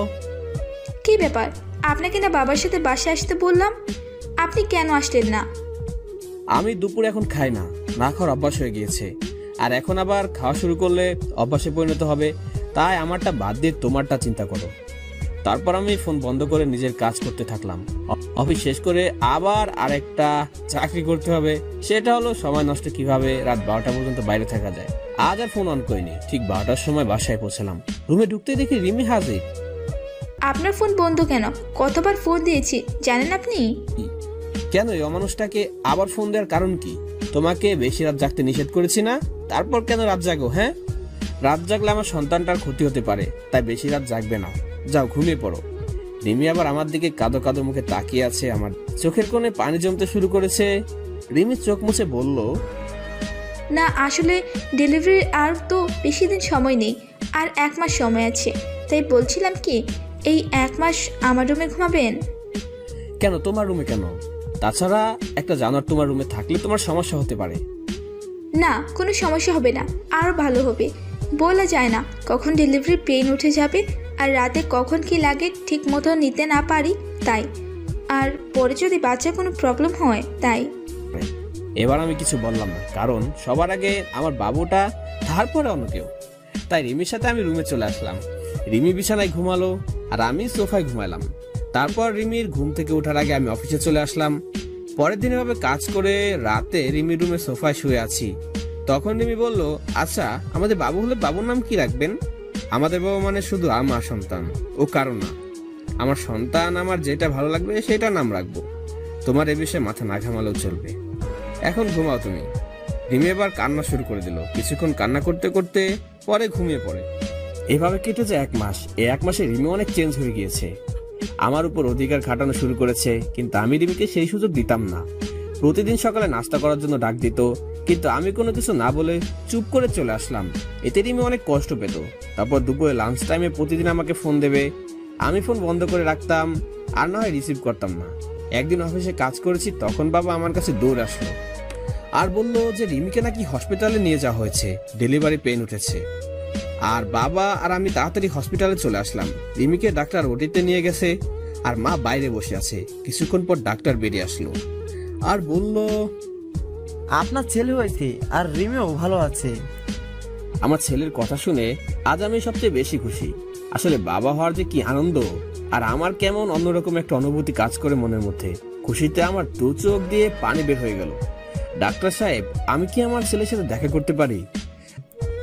অবশ্যই দেখা করতে পারবেন, কিন্তু সবাই নিজের বউয়ের কথা জানতে চায়, আর আপনি নিজের ছেলে কেন?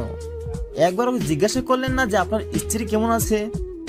ডাক্তারের কথা শুনে আমি চুপ হয়ে গেলাম, আর পাশে থাকা মা বাবা সবাই কেমন দৃষ্টিতে তাকিয়ে আছে আমার দিকে। মৃদু এসে কেবিনে চলে গেলাম, আর আমার সন্তানের কাছে গেলাম। নিজের ছেলেকে দেখে কেমন যেন নিজেকে খুব বাচ্চা লাগছে। পাশে বেড়ে রিমি শুয়ে আছে, সেদিকে আমার কোনো মাথা ব্যথা নেই। আমার শুধু আমার ছেলেকে চাই। তারপর মা আর বাবা কেবিনে আসলো। মা রিমির পাশে গিয়ে বসলো, আর বাবা আমার কাছে এসে আমার ছেলের মাথায় হাত বুলিয়ে দিতে লাগলো। কিছুক্ষণ পর মা বাবা বাইরে চলে গেল। আমি এখন আমার ছেলের কাছে বসে আছি। কিছুক্ষণ পর রিমি বলল, আমার ছেলেকে আমার কাছে দাও, আমি তো এখনো ভালোভাবে দেখতে পারিনি। আমার মাথায় এবার প্রচন্ড রাগ উঠে গেল। কি বললে? তোমার ছেলে মানে? এটা শুধু আমার ছেলে, এর বাবাও আমি, মাও আমি, মনে থাকে যেন। আর কোনো অমানুষের বাচ্চা তোমার ছেলে হয় কিভাবে? তুমি একদম ওকে স্পর্শ করবে না, আমার ছেলেকে আমি দেখে রাখবো। তাই বলে আমি রিমিকে কিছু বলতে না দিয়ে বাইরে চলে আসলাম। রিমি কিছু বলতে চাইছিল, কিন্তু আমি তার আগে চলে এসেছি। অবশ্য রিমি আমার কথা শুনে কান্না শুরু করে দিয়েছিল। কাঁদুক, তাতে আমার কি? এর থেকে 1000 গুণ কষ্ট আমি পেয়েছি। পুরো 1 বছর কষ্ট আমাকে তিলে তিলে শেষ করে দিয়েছে। তারপর বাইরে এসে সবকিছু ঠিকঠাক করে নিলাম, চট্টগ্রামের একটা টিকিট কাটলাম, তারপর আমার যা যা লাগে সবকিছু যাবতীয় জিনিস কিনে প্যাক করে নিলাম, আর 2টা চিঠি লিখলাম, একটা মায়ের জন্য আর একটা রিমির জন্য। আজ রাতে আমি সবকিছু ছেড়ে আমার ছেলেকে নিয়ে শহর ছেড়ে চলে যাব। তারপর আমি দুপুরের পরে আবার হাসপাতালে গেলাম, গিয়ে দেখি রিমির পাশে আমার ছেলে চুপটি করে শুয়ে আছে। এতে আমার রাগটা আরো বেশি হয়ে গেল। আমি তাড়াতাড়ি গিয়ে রিমির পাশ থেকে আমার ছেলেটাকে তুলে নিলাম। ওই, তোকে না মানা করেছে আমার ছেলেকে স্পর্শ করতে, তাও তুই কেন ধরেছিস? তুই কি ভুলে গেছিস আগে সেই কথা? তুই কি বলে গালাগালি দিয়েছিলি আমার ছেলেকে? তারপর তুই কিভাবে ওকে কোলে নিস? হ্যাঁ প্লিজ আহনাফ, আমাকে ক্ষমা করে দাও। আমি আমার ভুল বুঝতে পেরেছি। একটা মা হওয়া যে কত আনন্দের তা আমি জানতাম না। প্লিজ আমার ছেলের কাছ থেকে আমাকে দূরে সরিয়ে দিও না। তুমি যা বলবে আমি সব শুনবো, তবুও আমার ছেলেকে আমার কাছে ফিরিয়ে দাও। কেন সেদিন মনে ছিল না যেদিন আমার ছেলেকে আর আমাকে জানোয়ার, রাস্তার কুকুর, অমানুষ বলে গালিগালাজ দিয়েছিলি? তুই তো আমার ছেলেটাকে গালাগালি দিয়েছিস, কিন্তু তার বয়স তখন ছিল মাত্র 2 মাস, তার তখন জন্ম হয়নি, তখন তুই গালিগালাজ দিয়েছিলি। কোন মা তার নবজাতক ছেলেকে এভাবে গালিগালাজ দিতে পারে? তাই এর প্রতি তোর কোনো অধিকার নেই, মনে থাকে যেন। তাই বলে আমি ছেলেকে নিয়ে বাইরে একটা চেয়ারে বসে পড়লাম, আর এদিকে রিমি অঝোর ধারায় কান্না করতে থাকলো। তারপর বিকাল হতেই বাবা মা চলে আসলো হাসপাতালে। আমাকে ছেলে নিয়ে এভাবে বাইরে বসে থাকতে দেখে বাবা আমার কাছে আসলো। কি রে, কি হয়েছে? আমার দাদু ভাইকে নিয়ে বাইরে বসে আছিস কেন? ভিতরে গিয়ে বস। বাবা আমাকে ক্ষমা করবেন, আমার ছেলেকে আমি দেখতে পারবো। মা, বাবা, রিমি আমার ছেলের উপর কোনো অধিকার না দেখালে খুশি হব। দেখো বাবা, এতদিন যা হয়েছে সব ভুলে যা, আবার নতুন করে শুরু কর তোরা। আর তাছাড়া এখন তোরা 2 জন না 3 জন। বাবা, তুমি ভুলে যেতে বলেছো? আমার জীবনে সবচেয়ে খারাপ কষ্টকর একটা বছর ভুলে যাব?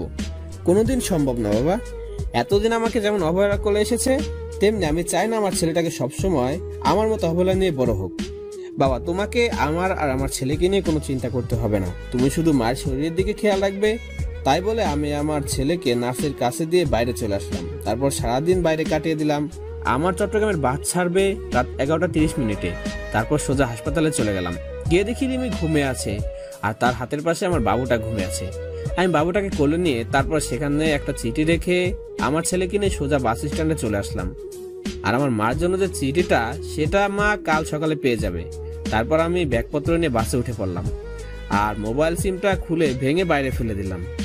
আর সবাইকে ছেড়ে অনেক দূরে চলে যাচ্ছি, হয়তো কোনোদিন আর ফিরে আসা হবে না আমার প্রিয় শহর যশোরে। খুব কষ্ট হবে মা বাবাকে ছেড়ে, কিন্তু কি করব? আমার মা আমার কাছে থেকে 1 বছর কথা বলেনি, শুধু অবহেলা পেয়েছি। আর রিমিকে তো আমি ভালোবাসতাম, চেয়েছিলাম সবকিছু ভুলে আবার নতুন করে রিমির সাথে সংসার শুরু করব। কিন্তু রিমি আমার নবজাতক বাচ্চাকে অবহেলা করেছে, তার তো কোনো দোষ ছিল না। তাই আমি আর চাই না অবহেলা নিয়ে বেঁচে থাকতে। তাই অচেনা শহরে চলে আসলাম নতুন করে জীবন শুরু করার জন্য। পরের দিন সকালে রিমি ঘুম থেকে উঠে দেখে তার ছেলে নেই, আর সেখানে একটা চিঠি রাখা আছে। এদিকে সকালে আফনাফের মার কাছে একটা চিঠি পৌঁছে দিল একটা অচেনা ছেলে। আফনাফের মা চিঠি পড়তে লাগলো। মা, তুমি যখন আমার চিঠিটা পাবে তখন হয়তো আমি তোমাদের থেকে অনেক দূরে চলে এসেছি, নতুন করে জীবন শুরু করতে। মা, আমি জানি তোমাদের ছেড়ে থাকতে খুব কষ্ট হবে, কিন্তু তাও আমাকে মানিয়ে নিতে হবে। আমি যে 1 বছর তোমাদের কাছ থেকে অবহেলা পেয়েছি সেটা আমি সহ্য করতে পারতাম না মা।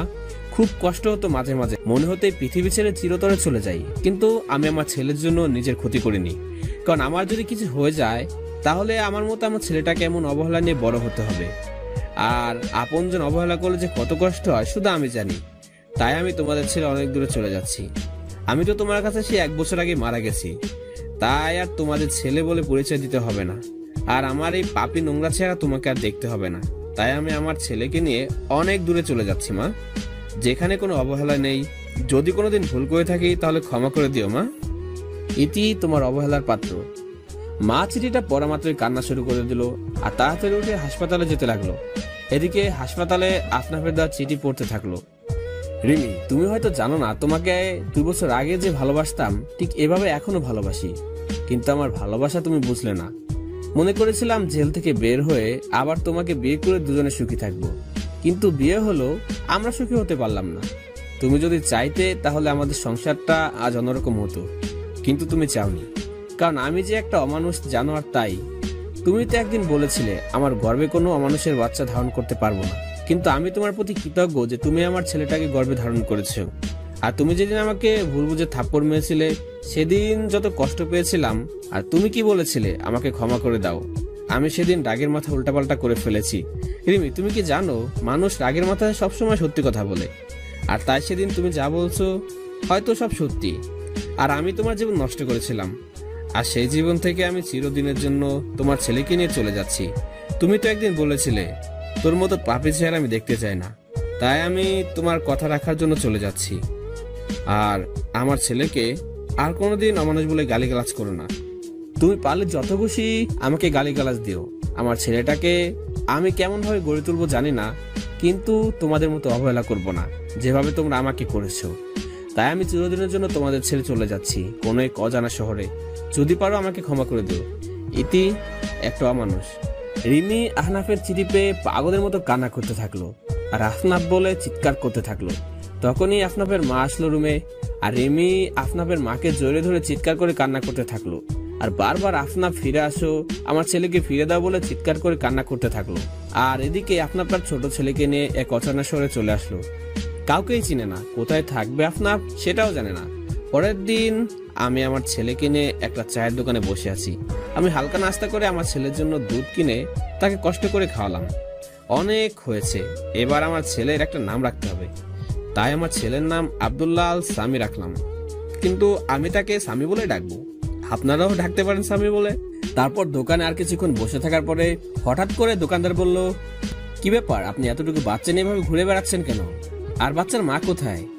আসলে আমি এই শহরে নতুন, তাই কাউকে চিনি না, আর থাকার একটা জায়গাও নেই, আর বাচ্চার মা নেই। আমি তার মা, আমি তার বাবা। তারপর দোকানদার কি যেন ভেবে বলল, আপনি চাইলে আমার বাড়ির পাশে একটা ছোট বাড়ি আছে, আপনাদের দুজনের থাকার জন্য বেশ ভালো জায়গা। আমি দোকানদারের কথা শুনে বেশ খুশি হলাম। আমি আর কিছু না ভেবে তার কথায় রাজি হয়ে গেলাম। তারপর তিনি আমাকে বাসাটা দেখিয়ে দিয়ে চলে গেল, আর বলল আমার বাড়িটা পাশেই, আমি আমার মেয়েকে বলে যাচ্ছি, তারপর আপনার যা যা লাগে সবকিছু যেন সে দেখে নেয়, আর কোনো সমস্যা হলে আমার মেয়েকে বলবেন। দোকানদার তাই বলে চলে গেল, আর আমি ঘরটা একটু দেখে নিয়ে কাজ শুরু করে দিলাম, মানে ঘর গোছানোর কাজ। কিছুক্ষণ পর দেখি একটা মেয়ে আসলো রুমে। ও, আপনি তাহলে তিনি যার কথা বাবা বলে গেল? তার মানে ইনি দোকানদারের মেয়ে হয়তো। দেখতে মাশাআল্লাহ বেশ সুন্দর, তবে গরিব বলে বেশি সাধারণভাবে চলাফেরা করে, তাই সৌন্দর্যটা বেশি ফুটে উঠছে না।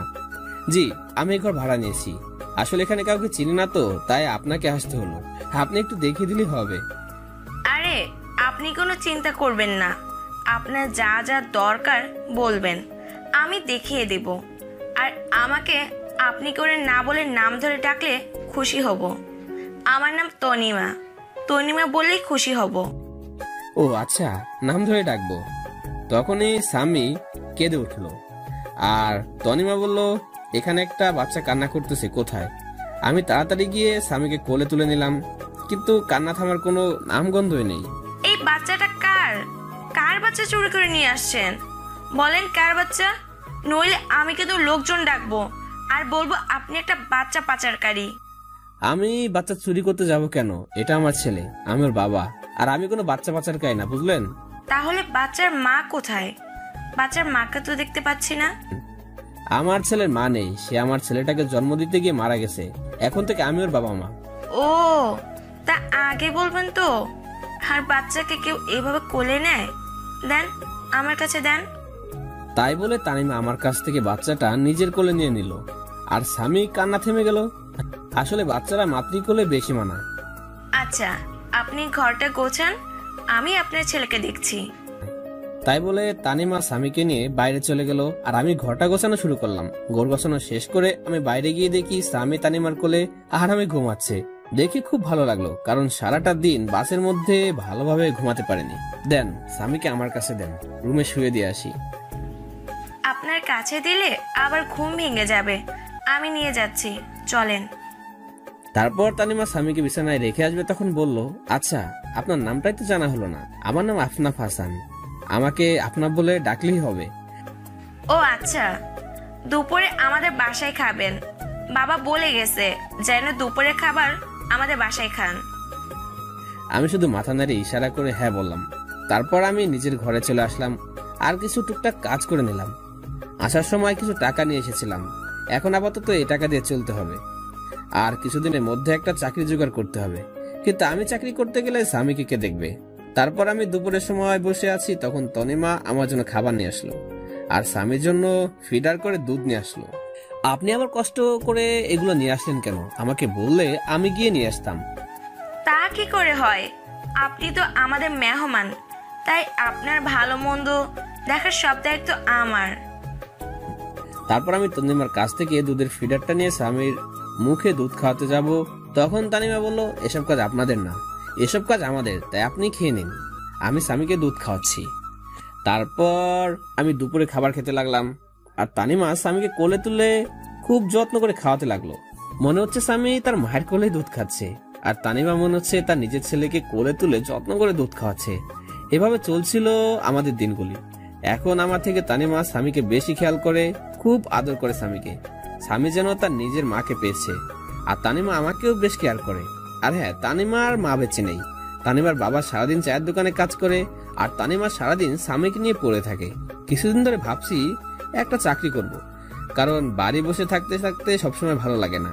আর এখন স্বামীকে নিয়ে বেশি চিন্তা করি না, কারণ স্বামীর দেখাশোনা করার জন্য তনিমা আছে। কারণ আমার থেকে তনিমা স্বামীকে বেশি দেখাশোনা করে। স্বামী প্রায় সবসময় তনিমার কাছে থাকে, আর তনিমা কেমন যেন সবসময় আমাকে কেয়ার করে, সবসময় খোঁজ খবর নেয়, কখন কোনটা লাগবে সবকিছু তনিমা নিয়ে আসে। তারপর আমি কিছুদিনের মধ্যে একটা চাকরি পাই, আর পরশু চাকরিতে জয়েন করতে হবে। তনিমা শোনো বলছি, আমি একটা চাকরি পেয়েছি, আর ভাবছি চাকরিটা করব, কিন্তু স্বামীকে দেখে রাখবে কে? তাই তুমি যদি স্বামীকে একটু দেখে রাখতে। তো আমাকে বলছেন কেন? যান না, চাকরি করেন। আর এতদিন স্বামীকে মনে হয় অন্য কেউ দেখে রাখছে, যে আজ আমাকে বলছেন দেখে রাখতে। এতদিন অন্য মানুষ দেখে রাখছে, আমি না হয় এখন দেখে রাখবো। আসলে আমি কথাটা ওভাবে বলতে চাইনি, আমার থেকে তো তুমিও কি বেশি দেখাশোনা করো, তাই তোমাকে একটু বললাম। এখন তো আমি সেই সকালে যাব আর ফিরতে সন্ধ্যা হয়ে যাবে, তাই বললাম আর কি। আপনি কোনো চিন্তা করবেন না, স্বামীকে আমি ভালোভাবেই দেখে রাখবো।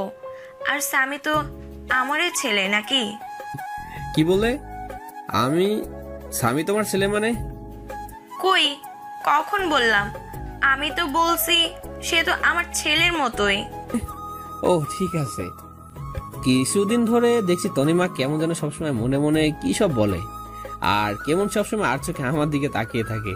আমি বুঝতে পারছি তানিমা আমাকে ভালোবাসতে শুরু করেছে, কিন্তু এটা যে কোনোদিন সম্ভব না, কারণ আপনারা তো জানেনই, কিন্তু তানিমা তো আর জানে না। তবে আমি বুঝতে পেরেছি যে তনিমাকে ছাড়া স্বামীকে লালন পালন করা সম্ভব না। আর তনিমা কেমন যেন স্বামীকে নিজের ছেলের মতো দেখাশোনা করে। আর তনিমা মেয়েটা অনেক ভালো, কোনো অহংকার নেই তার মধ্যে। তারপর আমি অফিসে জয়েন করলাম। তনিমা এখন আমাকে প্রতিদিন সকালে সবকিছু গুছিয়ে দেয়, সকালে উঠে নাস্তা করে দেয়, তারপর সন্ধ্যার পর নিজের স্বামীর মতো করে রাতের খাবার নিয়ে অপেক্ষা করে। কিন্তু তনিমা যা ভাবছে তা তো কোনোদিন হবার নয়। তনিমাকে আমার সবকিছু বলতে হবে, নইলে পরে অনেক বড় সমস্যা হতে পারে। তাই ভাবলাম তনিমাকে সবকিছু বলে দেবো। আমি সকালে উঠে অফিস যাচ্ছি, তখন তনিমার বাবা আমাকে ডাক দিল। আমি তনিমার বাবার কাছে গিয়ে সালাম দিলাম। তনিমার বাবা সালামের উত্তর দিয়ে বলল যেন রাতে তাদের সাথে একসাথে রাতের খাবার খাই, আর কিছু কথা আছে, তাই রাতে এক জায়গায় কথাটা বলবে। আমি এত কিছু না ভেবে অফিসে চলে আসলাম। অফিস শেষ করে রাতে বাসায় ফিরলাম, ফ্রেশ হয়ে তনিমার বাবার সাথে একসাথে খেতে বসলাম। তখন তনিমার বাবা বলল, দেখো আহনাব বাবা, তুমি যেদিন থেকে এখানে এসেছো তুমি দেখেছো আমার মেয়েটা কেমন। আর আমার মেয়েটা তোমার ছেলেকে নিজের ছেলের মতো করে লালন পালন করে, তুমি তো সব জানো। আর আমার মা মরা মেয়েটাকে কোনোদিন কষ্ট দেইনি আমি, আর আমার মেয়েটা কষ্ট পাবে বলে আমি আর কোনো বিয়ে করিনি, তুমি তো সব জানো। আর স্বামীর জন্য একটা মা দরকার, আর তুমি কতদিন একা একা থাকবে। তাই বলছিলাম কি, তুমি আমার মেয়েকে বিয়ে করে নাও। খুব টেনশন হয় বাবা, বৃদ্ধ হয়ে গেছি, কখন কি হয় বলা যায় না তো। তনিমার বাবা হিসেবে বলছি না, আমি তোমার ভালোর জন্যই বলছি। আঙ্কেল কি বলছেন এসব? আর আমি তনিমাকে কোনোদিন ওই চোখে দেখিনি। আর হ্যাঁ, তনিমা মেয়েটা অনেক ভালো, আমার ছেলেকে নিজের ছেলের মতো করে ভালোবাসে, আর আমারও খুব যত্ন নেয়। কিন্তু এটা সম্ভব না। কথাটা বলার সাথে সাথে তনিমার দিকে তাকালাম, দেখি তনিমার চোখ দিয়ে অঝোর ধারায় কান্না করতে করতে বাইরে চলে গেল। তনিমা মনে হয় আমাকে ভালোবাসে, আর তনিমা মনে হয় আমার কাছ থেকে একথা আশা করেনি। তাহলে কেন তনিমাকে বিয়ে করতে পারবে না? কি সমস্যা বলো? আমি দেখছি। অনেক সমস্যা আছে আঙ্কেল, আপনি আমার পুরো কাহিনী জানেন না। কেন আমি ছোট একটা বাচ্চা নিয়ে এক শহর থেকে অন্য শহরে চলে আসলাম। আমার একটা পুরনো অতীত আছে, আর সেই অতীত শুনলে আপনি আর আমার সাথে আপনার মেয়েকে দিবেনই না। তোমার একটা অতীত আছে? কই, তুমি আমাকে তো আগে বলনি। তখন বলার মতো পরিস্থিতি ছিল না, তাই বলিনি। কিন্তু আপনাদের কাছ থেকে আর লুকাবো না, সব বলবো আজ। তারপর আমি তনিমাকে ডাকলাম আর আমার অতীতের পুরনো কাহিনী বলতে থাকলাম। তারপর আমি আমার পুরনো অতীতে সব খুলে বললাম। দেখি তনিমা কান্না করতে করতে অন্য রুমে চলে গেল, আর তনিমার বাবা কোনো কথা না বলে চলে গেল। তারপর আমি নিজের রুমে চলে আসলাম, দেখি আমার ছেলেটা ঘুমিয়ে আছে। আজ মা বাবা আর রিমির কথা খুব মনে পড়ছে। এতদিন হয়তো রিমি অন্য কারোর সাথে বিয়ে হয়ে গেছে, কারণ রিমির কাছে তো আমি একটা খারাপ মানুষ। আর মা মনে হয় আমার উপর এখনো রেগে আছে। পুরনো কথা ভাবতে ভাবতে কখন যে স্বামীর পাশে ঘুমিয়ে পড়েছি নিজে জানি না। পরের দিন সকালে উঠে ফ্রেশ হয়ে নিলাম, অফিসে যাওয়ার জন্য রেডি হচ্ছি। কিন্তু আজ তনিমা আমাকে নাস্তা করতে ডাকলো না, মনে হয় আমার উপর রেগে আসছে। কিন্তু আমি অফিসে গেলে স্বামীর কি হবে? স্বামীর বয়স 8 মাস, তাই তাকে একা রেখে যাওয়া যাবে না। প্রতিদিন তনিমা স্বামীকে তার কাছে নিয়ে মায়ের মতো দেখাশোনা করত। কিন্তু আজ কি হবে? আমি বিছানায় মাথা নিচু করে বসে আছি, তখন তনিমা আসলো আর বলল। তনিমার দিকে তাকিয়ে দেখি তনিমার চোখ মুখ ফুলে আছে, আর চোখ কিছুটা লাল হয়ে আছে। মনে হয় সারা রাত কান্না করেছে। তনিমা, আমাকে তুমি ক্ষমা করে দাও তোমাদের কাছ থেকে আমার পুরনো অতীত লুকানোর জন্য। যদি সেদিন সবকিছু বলে দিতাম তাহলে আজ তোমাকে কষ্ট পেতে হতো না। কিন্তু কি করব বলো, আমি যে চাইলেও সবকিছু ভুলে যেতে পারবো না। আপনি কেন ক্ষমা চাইছেন? আর অন্যায় তো আমি করেছি। আমি আপনার সম্পর্কে সবকিছু না জেনে আপনাকে ভালোবেসে ফেলেছি। আমি আর আপনাদের মধ্যে আসবো না, কিন্তু স্বামীকে আমার কাছ থেকে দূরে রাখবেন না। স্বামী আপনার ছেলে আমি কোনোদিন ভাবিনি, সবসময় নিজের ছেলে মনে করে এসেছি। প্লিজ স্বামীকে আমার কাছ থেকে দূরে সরিয়ে দিবেন না। আপনি কেন ক্ষমা চাইছেন? আর অন্যায় তো আমি করেছি। আমি আপনার সম্পর্কে সবকিছু না জেনে আপনাকে ভালোবেসে ফেলেছি। আমি আর আপনাদের মধ্যে আসবো না, কিন্তু স্বামীকে আমার কাছ থেকে দূরে রাখবেন না। স্বামী আপনার ছেলে আমি কোনোদিন ভাবিনি, সবসময় নিজের ছেলে মনে করে এসেছি। প্লিজ স্বামীকে আমার কাছ থেকে দূরে সরিয়ে দিবেন না। আমার তনিমার কথা শুনে চোখ দিয়ে টপ টপ করে পানি পড়তে থাকলো। রিমির মধ্যে আর তনিমার মধ্যে কত পার্থক্য। রিমি নিজের সন্তানকে অমানুষ বলে গালিগালাজ করে, আর তনিমা স্বামীর কিছু না হওয়া সত্ত্বেও স্বামীর জন্য কত ভালোবাসে তার। স্বামীর কাছে গিয়ে স্বামীর 2 গালে 2টা চুমু দিয়ে স্বামীকে তনিমার কোলে দিয়ে চলে আসলাম অফিসে। এভাবে চলতে থাকলো আমার একাকিত্ব জীবন। এখন স্বামী হাঁটতে শিখে গেছে, আর স্বামী সবসময় তনিমার সাথে দুষ্টামি করে। তনিমা এখন আর আমার উপর তেমন অধিকার দেখায় না। হয়তো তনিমা বুঝে গিয়েছে যে যা পাওয়ার নেই তা নিয়ে ভেবে লাভ নেই। আর তনিমা স্বামীকে সবসময় কাছে রাখে, খুব আদর করে স্বামীকে। একদিন অফিস থেকে বাসায় আসলাম, তখন তনিমা স্বামীকে আমার কাছে দিতে আসলো। আজ স্বামী আমাকে মা ডেকেছে জানেন? তনিমা, তুমি সব জানো আমার প্রতি ঘটে যাওয়া সব ঘটনা, আর আমি চাই না স্বামী আপনাকে মা বলে ডাকুক, কারণ আপনি তো সারা জীবন আর স্বামীকে দেখাশোনা করবেন না। আজ নয় কাল তোমার বিয়ে হয়ে যাবে, তখন আমি চাই না স্বামী মার জন্য কান্না করুক। তাই তুমি ভবিষ্যতের কথা চিন্তা করে এখন মানিয়ে নিলে খুশি হতাম। বুঝতে পারছি, আমি চেষ্টা করব। এভাবে চলে গেল আরো 2 বছর। এখন স্বামী ভালোভাবে কথা বলতে পারে। স্বামী এখন আমাকে আব্বু বলে ডাকে। যেদিন স্বামী আমাকে আব্বু বলে ডেকেছিল সেদিন যে কত খুশি হয়েছিলাম তা ভাষায় প্রকাশ করা যাবে না। আর এখন স্বামী তানিমা কান্টি বলে ডাকে। আমি জানি এসব তানিমা শিখিয়ে দিছে। এভাবে আরো কিছুদিন যাওয়ার পর তনিমা এসে বলল বাবা আমার বিয়ে ঠিক করে ফেলেছে, কিন্তু সে স্বামীকে ছাড়া থাকতে পারবে না বলে অঝোর ধারায় কান্না করতে থাকলো। আমি কি বলে তানিমাকে সান্ত্বনা দেব খুঁজে পাচ্ছি না, কারণ সে ছোট্ট থেকে স্বামীকে কোলে তুলে নিজের হাতে খাইয়ে বড় করেছে। সবারই কষ্ট হওয়ার কথা, কিন্তু বাস্তবটাকে মেনে নিতে হবে, নইলে পরে অনেক সমস্যার মধ্যে পড়তে হবে। কিছুদিনের মধ্যে তনিমার বিয়ে হয়ে গেল। এই কয়দিনে স্বামীকে আমি সবসময় কাছে নিয়ে রাখতাম, কারণ স্বামী এখনো ছোট। তাই কিছুদিন তনিমার থেকে দূরে রাখলে স্বামী হয়তো তনিমাকে আস্তে আস্তে ভুলে যাবে। তনিমা বিয়ের দিন স্বামীকে জড়িয়ে ধরে অনেক কান্না করেছিল, যেন মা তার ছেলেকে চিরদিনের জন্য ছেড়ে চলে যাচ্ছে। তনিমার কান্না দেখে আমার খুব কান্না পাচ্ছিল। তারপর তনিমার বিয়ে হয়ে গেল। কিছুদিন স্বামী কান্না করছিল তনিমাকে না দেখতে পেয়ে, কিন্তু স্বামী ছোট, সে কারণে কিছুদিন পর আর কান্না করে না। এখন স্বামীকে আমার সাথে অফিসে নিয়ে যাই। অফিসে যাই, অফিসের সবাই স্বামীকে অনেক ভালোবাসে। সবাই স্বামীকে দেখে রাখে, আদর করে। কিছুদিন পর অফিস থেকে জানানো হলো আমাকে ট্রান্সফার করা হয়েছে, আর এখন আমার অফিস থেকে ঢাকা পোস্টিং করা হয়েছে। আমিও সবকিছু মেনে নিলাম। তনিমার বাবার কাছ থেকে বিদায় নিয়ে ঢাকাতে চলে আসলাম। তবে ঢাকাতে আসার আগে তনিমা কিভাবে খবর পেয়েছিল আমরা একবারের জন্য ঢাকায় চলে যাচ্ছি, সেদিন তনিমা এসে স্বামীকে কোলে তুলে অনেক আদর করে আর বলে মাঝে মধ্যে যেন তার সাথে দেখা করি। তারপর আমরা ঢাকায় চলে আসি। তারপর দেখতে দেখতে আরো 2 বছর চলে গেল। এখন স্বামীকে একটা স্কুলে ভর্তি করে দিয়েছি। অফিসে যাওয়ার সময় স্বামীকে স্কুলে দিয়ে আসি, আর স্কুল শেষে স্বামীকে আমার অফিসে নিয়ে আসি। তারপর অফিস শেষে দুজনে বাসায় চলে আসি। একদিন স্বামী বলল, আব্বু আব্বু তুমি জানো স্কুলে আমার সব বন্ধুরা তাদের আম্মুর সাথে আসে, তাদের আম্মু তাদের কত ভালোবাসে, কিন্তু আমার আম্মু নেই কেন? ও আব্বু বলো আমার আম্মু কোথায়? স্বামীর কথা শুনে অনেক অবাক হলাম, কারণ এই 5 বছরের স্বামী একদিনও তার মায়ের কথা জিজ্ঞাসা করেনি। তাহলে আজ কেন তার মায়ের কথা জিজ্ঞাসা করলো? মনে হয় স্কুলে তার বন্ধুদের মায়ের সাথে আসতে দেখে স্বামীও তার মায়ের কথা মনে পড়েছে। বাবা তোমার আম্মু আমাদের উপর রেগে আছে, তাই আমাদের কাছে থাকে না। তোমার আম্মু আমাদের ছেড়ে দূরে কোথাও চলে গিয়েছে। আব্বু আমাদের উপর কেন রাগ করেছে? আমি কি ছোটবেলায় খুব দুষ্টামি করতাম আম্মুর সাথে? না বাবা, তোমার আম্মু আমার উপর রেগে চলে গিয়েছে। তোমার আম্মু ভালো না।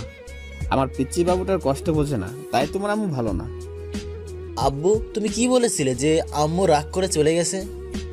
আমার একটা রাজকুমারের খুব দরকার ছিল, কিন্তু তোমার আম্মু আমাকে দিতে রাজি ছিল না, তাই তোমার আম্মু রাগ করে চলে গেছে। আব্বু তাহলে তোমার আব্বু আম্মু কোথায়? তারা কেন আমাদের সাথে থাকে না? আমার আম্মু আব্বু আমাকে খুব ভালোবাসতো। ঠিক আমি যেভাবে তোমাকে আদর করি ঠিক সেভাবে আমাকে আদর করতো। তাহলে তোমার আব্বু আম্মু কোথায়? আমি তো আমার আব্বু আম্মুর সাথে থাকি, তুমি কেন তোমার আব্বু আম্মুর সাথে থাকো না? তোমার আম্মুর জন্য আমার আম্মু আব্বু আমার উপর রেগে চলে গিয়েছে। তাহলে আমি আম্মুর কাছে কোনোদিন যাব না। কেন যাবে না তুমি তোমার আম্মুর কাছে? তুমি তো এইমাত্র বললে আমি আম্মুর কাছে যাব। না যাব না আম্মু, খুব খারাপ, অনেক পচা। আমার আম্মুর জন্য তোমার আব্বু আম্মু তোমার উপর রাগ করে চলে গেছে। পরে যদি আম্মুর জন্য তুমি যদি আমার উপর রেগে আমাকে ছেড়ে চলে যাও। না বাবা, তোমাকে সেটা আমি কোথাও যাব না। আব্বু আমি তোমার আম্মু আব্বুর কাছে যাব। কেন তুমি আমার আম্মু আব্বুর কাছে যাবে কেন? আমি তোমার আব্বু আম্মুর কাছে গিয়ে মাপ চাইবো, যেন আমার আব্বুর উপর যেন আর রেগে না থাকে। না বাবা, তারা তোমার কথা শুনবে না। আমার উপর আমার আম্মু অনেক রেগে আছে। না আব্বু আমি যাব, আর তোমার আম্মুর কাছে পা জড়িয়ে ধরে মাপ চাইবো, যেন তোমাকে মাফ করে দেয়। আচ্ছা বাবা, তোমার পরীক্ষা শেষ হলে নিয়ে যাব, ঠিক আছে বাবা? ঠিক আছে আব্বু। তাই বলে স্বামী শুয়ে পড়লো। আমি ভাবতে থাকলাম আমারও তো বাবা মাকে অনেক দেখতে ইচ্ছা করছে, অনেকদিন বাবা মাকে দেখি না। তাই স্বামীর পরীক্ষা শেষ হলে কিছুদিনের জন্য আবার সেই চিরচেনা শহর যশোরে যাব। এতদিনে মনে হয় রিমির আরেকটা বিয়ে করে স্বামীর সাথে সুখে শান্তিতে সংসার করছে। রিমি সুখে থাকলেই ভালো, আমি আর কারোর প্রতি মায়া জন্মাতে দেব না। এই রিমিকে ভালোবেসে আমার জীবনটা শেষ করে দিয়েছে, আমার বাবা মার কাছ থেকে আলাদা করে দিয়েছে। আমি আর আমার ছেলের মাঝখানে অন্য কাউকে আসতে দেব না। তারপর পুরোনো কথা ভাবতে ভাবতে কখন যে ঘুমিয়ে পড়েছি ঠিক খেয়াল নেই। তারপর সকালে উঠে ফ্রেশ হয়ে স্বামীকে তৈরি করে স্বামীর স্কুলে নামিয়ে দিয়ে আমি অফিসে চলে আসলাম। এইভাবে দেখতে দেখতে স্বামীর পরীক্ষা শেষ হয়ে গেল, আর আমি অফিস কিছুদিনের জন্য ছুটি নিয়ে আমার নিজের শহরে যশোর যাওয়ার জন্য ব্যাগপত্র গুছিয়ে নিলাম। পরের দিন 12টার সময় ঢাকা টু যশোর 2টা টিকিট কিনে বাসে উঠে পড়লাম। আজ 5 বছর পর নিজের শহরে যাচ্ছি। মনের মধ্যে কেমন যেন অন্যরকম একটা ভয় কাজ করছে। দীর্ঘ 6 ঘন্টা জার্নি করার পরে নিজের শহরে পৌঁছালাম। খুব ভালো লাগছে, অনেকদিন পর নিজের শহরে আসলাম। অনেক স্মৃতি জড়িয়ে আছে এই শহরের সাথে। তারপর একটা জিনিস নিয়ে নিজের বাড়ির দিকে রওনা হলাম। 30 মিনিট পর আমার বাসার সামনে আসলাম। বাড়িটা এখন আগের মতোই রয়েছে। আমি দরজার সামনে দাঁড়িয়ে কলিং বেল বাজালাম। কিছুক্ষণ পর দরজা খুলে গেল। আমার মা দরজা খুলে দিল। মা আমাকে দেখে অবাক দৃষ্টিতে আমার দিকে তাকিয়ে আছে। মা আমাকে দেখে অযথারে কান্না করে দিল, আর আমাকে জড়িয়ে ধরে হাওমাও করে কান্না করছে। আমিও 5 বছর পর মাকে পেয়ে আমিও কান্না করলাম। আব্বু তুমি কান্না করছো কেন? আর উনি কি তোমার আম্মু? হঠাৎ করে স্বামীর ডাকে আমাদের হুঁশ ফিরল। মা আমাকে ছেড়ে দিয়ে বলল, আমার দাদু ভাই? মাথা ঝাঁকানি দিয়ে ইশারা করে বললাম, হ্যাঁ। এবার মা নিশ্চয় হয়ে স্বামীর সামনে বসে পড়লো, আর সারা মুখে মাচুমতি থাকলো, আর জোরে ধরে কান্না করতে লাগলো। আর বলল, বাবা আহনাফ আমাকে ক্ষমা করে দে বাবা, তোকে না বুঝে অনেক কষ্ট আর অবহেলা করেছে বাবা, আমাকে তুই মাফ করে দে। মা কি বলছো তুমি? ছেলের কাছে কি কোনো মা মাপ চায়? তুমি আমাকে মাফ করে দাও মা, এই 5 বছর তোমাদের ছেড়ে দূরে থাকার জন্য। তুমি কাঁদছো কেন আব্বুর আম্মু? তুমি আমার আব্বুর উপর এখনো রেগে আছো? আমার আব্বুকে তুমি মাফ করে দাও। না দাদুভাই, তোমার আব্বুর উপর আমার কোনো রাগ নেই, তবে অনেক অভিমান রয়েছে। 5 বছর আমার কথা তার একবারও মনে পড়েনি। খুব অভিমান তোমার আব্বুর উপর। আমার উপরও কি রাগ আর অভিমান করে আছো তুমি? যদি রাগ থাকে তাহলে আব্বুর মতো আমাকেও মাফ করে দাও। না দাদুভাই, তোমার উপর কোনো রাগ বা অভিমান নেই। তুমি তো আমার সোনা দাদুভাই। তাহলে আজ থেকে আমি তোমাকে কি বলে ডাকবো? আমাকে দাদুভাই বলে ডাকবে, কেমন? আচ্ছা দাদুভাই, তাই বলবো। তারপর আমরা বাসার ভিতরে ঢুকে গেলাম। বাসাটা ঠিক আগের মতোই আছে, কিছু পরিবর্তন হয়নি, শুধু অবহেলাটা নেই। তারপর ব্যাগপত্র নিয়ে আমি আর স্বামী উপরের রুমে প্রবেশ করলাম। আর তখনই আমি বেশ অবাক হলাম, মানে প্রচন্ড অবাক হলাম, কারণ আমি কোনোদিন ভাবতে পারিনি রিমি এখনো থাকবে। হ্যাঁ, রিমি দেখি বিছানায় বসে আছে অন্যদিকে ফিরে। আমরা এসেছি হয়তো এখনো জানে না, কিন্তু রিমি এ বাড়িতে কেন? রিমিকে তো আমি মুক্ত করে দিয়েছিলাম, তাহলে রিমি কেন এখনো এই বাড়িতে পড়ে আছে? আব্বু চলো, দাঁড়িয়ে পড়লে কেন? স্বামীর কথা শুনে রিমি আমাদের দিকে ফিরল। আমাদের দেখে রিমি সাথে সাথে বিছানা থেকে লাফ দিয়ে নেমে পড়লো আর অবাক করা দৃষ্টিতে তাকিয়ে আছে আমার দিকে। রিমি আগের থেকে অনেক চেঞ্জ হয়ে গেছে, অনেক শুকিয়ে গেছে আর পাতলা হয়ে গিয়েছে। রিমি কিছু বলছে না, শুধু চোখের পানি টলমল করছে। রিমি আবার দৌড়ে এসে আমাকে জড়িয়ে ধরলো আর চিৎকার করে কান্না করতে থাকলো। রিমি আমাকে জড়িয়ে ধরে জোরে জোরে কান্না করছে আর আমার গালে হাত দিয়ে আমার কপালে 2 গালে দাড়িতে পাগলের মতো চুমু খেতে লাগলো আর শক্ত করে জড়িয়ে ধরে আছে। কোথায় ছিলে তুমি এই 5 বছর? তুমি চলে যাওয়ার পর তোমাকে পাগলের মতো খুঁজেছি। জানো, তুমি চলে যাওয়ার পরে আমি পাগলের মতো হয়ে গিয়েছিলাম। তোমাকে অবহেলা করতে করতে কখন যে ভালোবেসে ফেলেছি নিজেই জানি না। কিন্তু আমাকে কিছু না বলে দিয়ে আমাকে ছেড়ে চলে গেলে। খুব ভালোবাসি তোমাকে, প্লিজ আমাকে আর ছেড়ে চলে যেও না। রিমিকে এক ঝটকায় সরিয়ে দিলাম আর বললাম, কে আপনি? আর আমাকে এভাবে জড়িয়ে ধরে কান্না করছেন কেন? আর কি সব ভালোবাসার কথা বলছেন? আমি কাউকে ভালোবাসতাম না আর এখনো কাউকে ভালোবাসি না। রিমি আমার কথা শুনে যেন মনে হলো রিমির মাথায় আকাশ ভেঙে পড়েছে। রিমি আমার দিকে করুণ দৃষ্টিতে তাকিয়ে আছে। প্লিজ আহনাফ, আমাকে ক্ষমা করে দাও। আমি তোমাকে ছাড়া বাঁচতে পারবো না। আমাকে আর কষ্ট দিও না। তোমার দেওয়া কষ্ট আমি আর সহ্য করতে পারছি না। প্রতিদিন রাতে তোমার কথা ভেবে অনেক কান্না করতাম। তুমি আসবে বলে প্রতিদিন পথে থেকে চেয়ে থাকতাম। তুমি আসবে আর আমাকে তোমার বুকে জড়িয়ে ধরে রাখবে। প্লিজ আমাকে মাফ করে দাও। আমি আর কষ্ট সহ্য করতে পারছি না। হা হা, আসলে তুমি আমাকে ভালোবাসো তাই না? কোথায় ছিল তোমার এত ভালোবাসা যেদিন তোমাকে একবার দেখার জন্য টানা 2 বছর তোমার পিছনে ঘুরেছিলাম?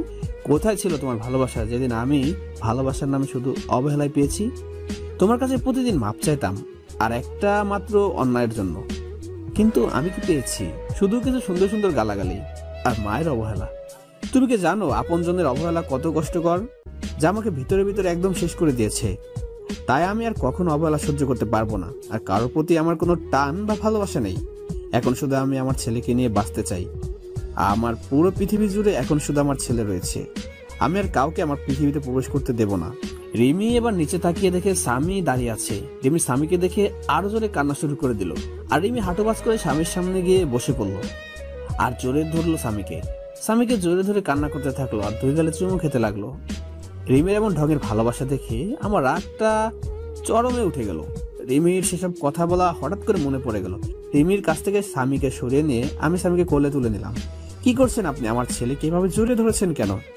আর ওকে এভাবে চুমু দিচ্ছেন কেন? কোনো অধিকার নেই আমার ছেলের উপর আপনার। কেন? আমার ছেলেকে আমি জড়িয়ে ধরবো, তাতে অধিকারে কি আছে? হা হা, তোমার ছেলে তাই না? কেউ একজন বলেছিল কোন অমানুষের বাচ্চা আমার পেটে হতে পারে না, তাই তাকে নষ্ট করে দিতে চেয়েছিল। আর আমি আর আমার ছেলে তো একটা অমানুষ। আর আমার ছেলের মতো অমানুষকে আপনি নিজের ছেলে বলে দাবি করছেন? শুনে রাখুন, স্বামী শুধু আমার ছেলে আর কারো নয়। কেউ যদি আমার ছেলেকে আমার কাছ থেকে নিতে আসে তাহলে আমার থেকে খারাপ কেউ হবে না। এই বলে আমি ব্যাগপত্র আর স্বামীকে নিয়ে আগে যে রুমে থাকতাম সেই রুমে চলে আসলাম। রুমটা ঠিক আগের মতোই আছে। মনে হয় প্রতিদিন কেউ রুমটা নিজের মতো করে গুছিয়ে রাখতো। আর এদিকে আমি কান্না করতে করতে নিচে নেমে সোজা মাকে জড়িয়ে ধরে কান্না করতে থাকলো। কি হয়েছে রিমি, কান্না করছো কেন? মা, আমি কি এতই খারাপ যে তোমার ছেলে আমাকে এতটা ঘৃণা করে? এমনকি আমার ছেলেকে আমি একটু ঝরিয়ে ধরছি বলে তোমার ছেলে বলল আমার ছেলের উপর নাকি আমার কোনো অধিকার নেই। তুমি বলো মা, আমার ছেলেকে আমি আদর করব না তো কে আদর করবে? আর তোমার ছেলে বলল আমি যেন আমার ছেলেকে স্পর্শ না করি। আহনাফ মনে হয় আগের কথা কিছুই ভুলতে পারেনি, এখনো মনে হয় তোর উপর রেগে আছে, তাই হয়তো তোর সাথে এমন ব্যবহার করছে। যখন তোর প্রতি রাগ কমে যাবে তখন দেখবি আস্তে আস্তে সব ঠিক হয়ে যাবে। তুই শুধু আমার ছেলেটাকে ভালোবেসে যাবি, দেখবি একদিন সব কিছু বলে তোর কাছে ফিরে আসবে। তারপর আমি রুমে এসে কাপড় চেঞ্জ করে ফ্রেশ হয়ে নিলাম। তারপর একটু রেস্ট নিয়ে নিচে আসলাম দুপুরের খাবার খেতে। মা, বাবা এখন আসেন অফিস থেকে? এক্ষুনি চলে আসবে, আমি ফোন করে সব বলে দিয়েছি, এক্ষুনি চলে আসবে। তুই খেতে বস। আর দাদু ভাই, তুমি আমার কাছে আসো, আজ খুব ভালো লাগছে। আজ অনেক দিন পর একসাথে এক টেবিলে খেতে বসলাম। তারপর স্বামী তার দাদির কাছে গিয়ে বসলো, আর আমি টেবিলে বসে প্লেট নিয়ে নাড়াচাড়া করছি। তখন রিমি কিচেন থেকে সবকিছু নিয়ে আসতে থাকলো। মা রিমি, তুমি আহনাফের পাশে বসে আহনাফকে খাবার এগিয়ে দাও। তারপর যে রিমি আমার পাশে বসলো, আমি উঠে গেলাম চেয়ার থেকে। মা, আমি পরে খেয়ে নেবো, এখন খেতে ইচ্ছা করছে না। আর স্বামীকে খাইয়ে দিয়ে সোজা আমার রুমে নিয়ে আসবে, ঠিক আছে মা? তাই বলে আমি উপরে উঠে রুমে চলে আসলাম। এভাবে কিছুক্ষণ রেস্ট নেওয়ার পর বাসার কাজের লোক আমার রুমে এসে খাবার দিয়ে গেল। খাবার খেয়ে একটু রেস্ট নিয়ে নিলাম, কিন্তু স্বামী এখনো রুমে আসলো না কেন? আমি উঠে নিচে গিয়ে দেখি রিমি আর স্বামী নিচে বসে আছে। বলতে গেলে স্বামী রিমির কোলে বসে খেলা করছে, আর রিমি মাঝে মাঝে স্বামীর মুখে চুমু দিচ্ছে। রিমির কাজ দেখে মাথাটা পুরো গরম হয়ে গেল। যখন জানতে পারে আমাদের ছেলে আসছে পৃথিবীতে, তখন রিমি যতটা না আমাকে অবহেলা করেছে তার থেকে বেশি গালাগালি করেছে আমার ছেলেটাকে। তাই আমি সোজা নিচে নেমে চলে আসলাম। আমি নিচে গিয়ে রিমির কোল থেকে নিয়ে আসলাম। আপনাকে বলেছেন আমার ছেলের উপর কোনো অধিকার দেখাতে আসবেন না, তারপরও কেন আমার ছেলের কাছে আসার চেষ্টা করছেন? আমি চাই না কোনো জানোয়ারের বাচ্চা তোমার কাছে আসুক। তাই বলে আমি ওখান থেকে স্বামীকে নিয়ে চলে আসলাম। সিঁড়ি বেয়ে উঠতে যাব, তখন দেখি মা পিছনে দাঁড়িয়ে আছে। এতক্ষণ সব শুনছিল। মায়ের মুখটা কেমন জানি মলিন হয়ে আছে, আর এদিকে রিমি অযোধ্যায় কান্না করতে লাগলো। রুমে এসে একটু রেস্ট নেওয়ার পর কেউ আমার নাম ধরে চিল্লাতে চিল্লাতে উপরে উঠে আসে। আমি বাইরে আসতে দেখি বাবা আমার নাম ধরে চিল্লাচ্ছে। আমি গিয়ে বাবাকে জড়িয়ে ধরলাম, আর ভালো মন্দ জিজ্ঞাসা করে বাবাকে রুমে নিয়ে গেলাম। বাবা, তোমার দাদা ভাই আমার ছেলে স্বামী। বাবা স্বামীকে দেখে কোলে তুলে আদর করতে লাগলো। তারপর স্বামীর সাথে কিছুক্ষণ কথা বলে বাবা চলে গেল। তারপর আমি আর স্বামী একটু ঘুমিয়ে বিকালে একটু বাইরে হাঁটতে বের হলাম। অনেকদিন পরে এলাকাতে আসলাম, কিছু চেনা পরিচিত মানুষের সাথে কথা বলে রাতে বাসায় আসলাম। আমি আর স্বামী রুমে আসি, তখন রিমি রুমে আসলো। চলেন, রাতের খাবার খেয়ে নেবেন, সবাই নিচে অপেক্ষা করছে। আমি খাবো না, আমার খাওয়া নিয়ে তোমাকে চিন্তা করতে মানা করছি না। আর এর আগে যখন কেউ আমার 1 বছর খাওয়ার কথা ভাবেনি, এখন না ভাবলেও চলবে। আমি আগে যেভাবে বাইরে খেতাম এখনো বাইরে থেকে খাবো। আপনি শুধু মাকে বলে স্বামীর খাবারটা যেন উপরে দিয়ে যায়। রিমি আর কিছু না বলে কান্না করতে করতে চলে গেল। কাঁদুক, তাতে আমার কি? আমিও অনেক কান্না করেছি, কেউ দেখেনি আমার কান্না। কিছুক্ষণ পর মা রুমে আসলো। বাবা আহনাফ, তুই কি এখনো আমাদের উপর রাগ করে আছিস বাবা? যদি এখনো রাগ করে থাকিস তাহলে মাফ করে দে বাবা। আমরা সবাই নিজেদের ভুল বুঝতে পেরেছি। চল বাবা, একসাথে খেয়ে নেই। না মা, আমার কিছু খেতে ইচ্ছে করছে না। তাছাড়া আমার বাইরের খাবার খেয়ে অভ্যাস হয়ে গিয়েছে, তাই বাসার খাবার না খেলেও চলবে। তুমি স্বামীকে নিয়ে খাইয়ে দাও, আমি রুমে বসে আছি। মার কোনো কথা না বলে স্বামীকে নিয়ে চলে গেল। যাওয়ার সময় দেখলাম মার চোখে হালকা পানি টলমল করছে। খুব কষ্ট হলো মায়ের চোখে পানি দেখে। মা কোনো দোষ করেনি, রিমির জন্যই তো মা আমাকে অবহেলা করতো। না, মাকে আর কষ্ট দেব না। তারপর কিছুক্ষণ পর দেখি রিমি স্বামীকে দিয়ে গেল, আর আমি স্বামীকে বিছানায় বসিয়ে রুমের দরজা বন্ধ করে দিলাম। রিমির চোখে পানি দেখলাম, কাঁদলে কাঁদুক, তাতে আমার কিছু করার নেই। বিছানায় শুয়ে আছি, ভাবছি রিমি আমাকে আগে দু চোখে দেখতে পারতো না, আর এখন কেমন দৃষ্টিতে তাকিয়ে থাকে। রিমির চোখে এখন আমার জন্য অন্য কিছু দেখি। হয়তো আমার অনুপস্থিতিতে আমাকে ভালোবেসে ফেলেছে, কিন্তু রিমির উপর যে এখন আমার কোনো ফিলিংস কাজ করে না। 5 বছর আগের কথা মনে পড়লে ভীষণ রাগ আর কষ্ট হয়। পুরো কথা ভাবতে ভাবতে কখন যে ঘুমিয়ে গেছি নিজে জানি না। পরের দিন সকালে ঘুম থেকে উঠে দেখি স্বামী বিছানায় নেই। আমি তাড়াতাড়ি বিছানা থেকে উঠে চোখ মুছতে মুছতে নিচে এসেছি।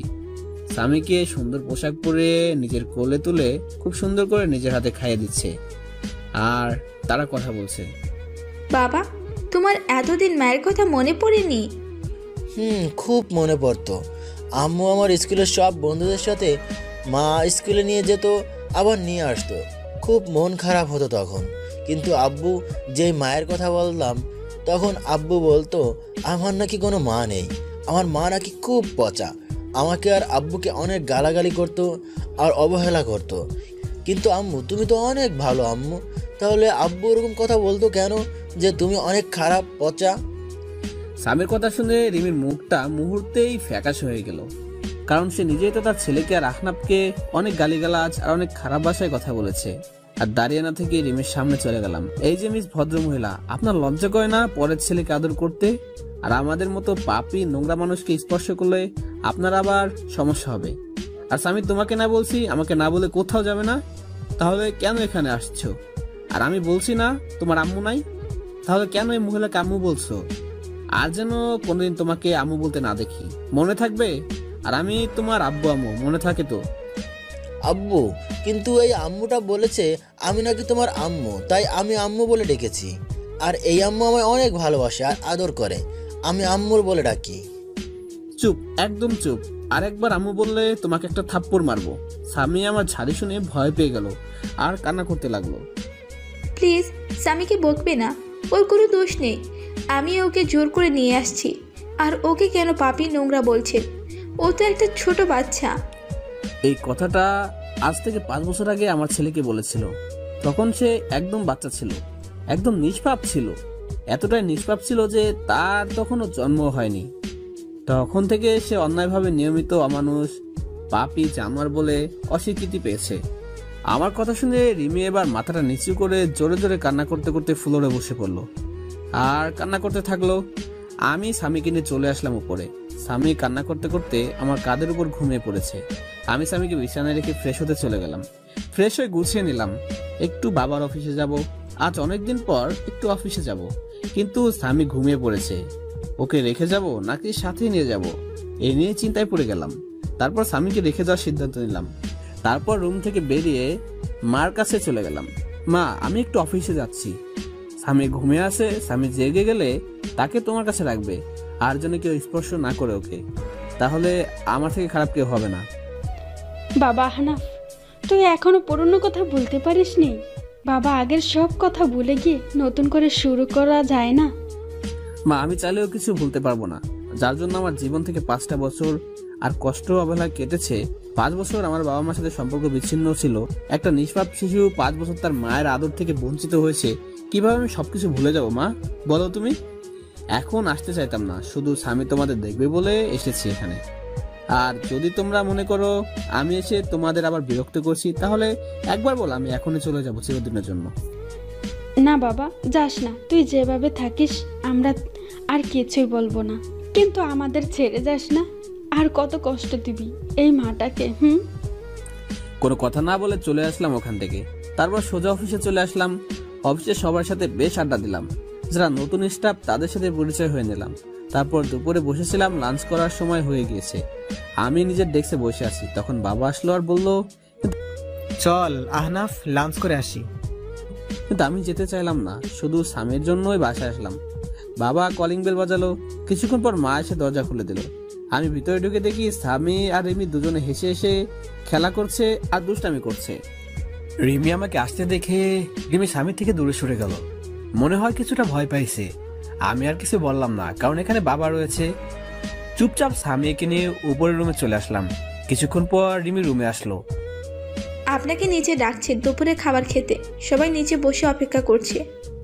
আমি খাবো না, ক্ষুধা নাই, বাইরে থেকে খেয়ে নিব। আপনি চলে যান সামনে থেকে। কেন বাইরে খাবেন কেন? আপনার জন্য খাবার তৈরি করা হয়েছে তো। এসব ঢং বাদ দেন। এতদিন কোথায় ছিল আপনার এসব ঢং? যত সব ঢং দেখলে বাঁচি না। আর একটা কথা, আপনাকে না বলা হয়েছে স্বামী থেকে দূরে থাকবেন? কারণ আমি কিছুদিনের জন্য এখানে এসেছি, আবার কিছুদিন পর কাউকে না বলে হঠাৎ করে হারিয়ে যাব। তাই স্বামীর সাথে বেশি কথা বলবেন না, পরে সমস্যা হবে। তখন বারবার আপনার কাছে যাইতে চাইবে, আর সেটা কোনোদিন সম্ভব না। আর আমি বিকালে উকিলের কাছে যাব, কারণ 5 বছর আগে যে কাগজ করতে চেয়েছিলাম সেটা এখন করব, মানে আপনাকে ডিভোর্স দিয়ে চিরদিনের জন্য মুক্ত করে দেব। রিমি এবার দৌড়ে এসে আমার পা জড়িয়ে ধরলো আর বলল, প্লিজ আহনাফ, একবার আমাকে ক্ষমা করে দাও, আর কষ্ট দিও না।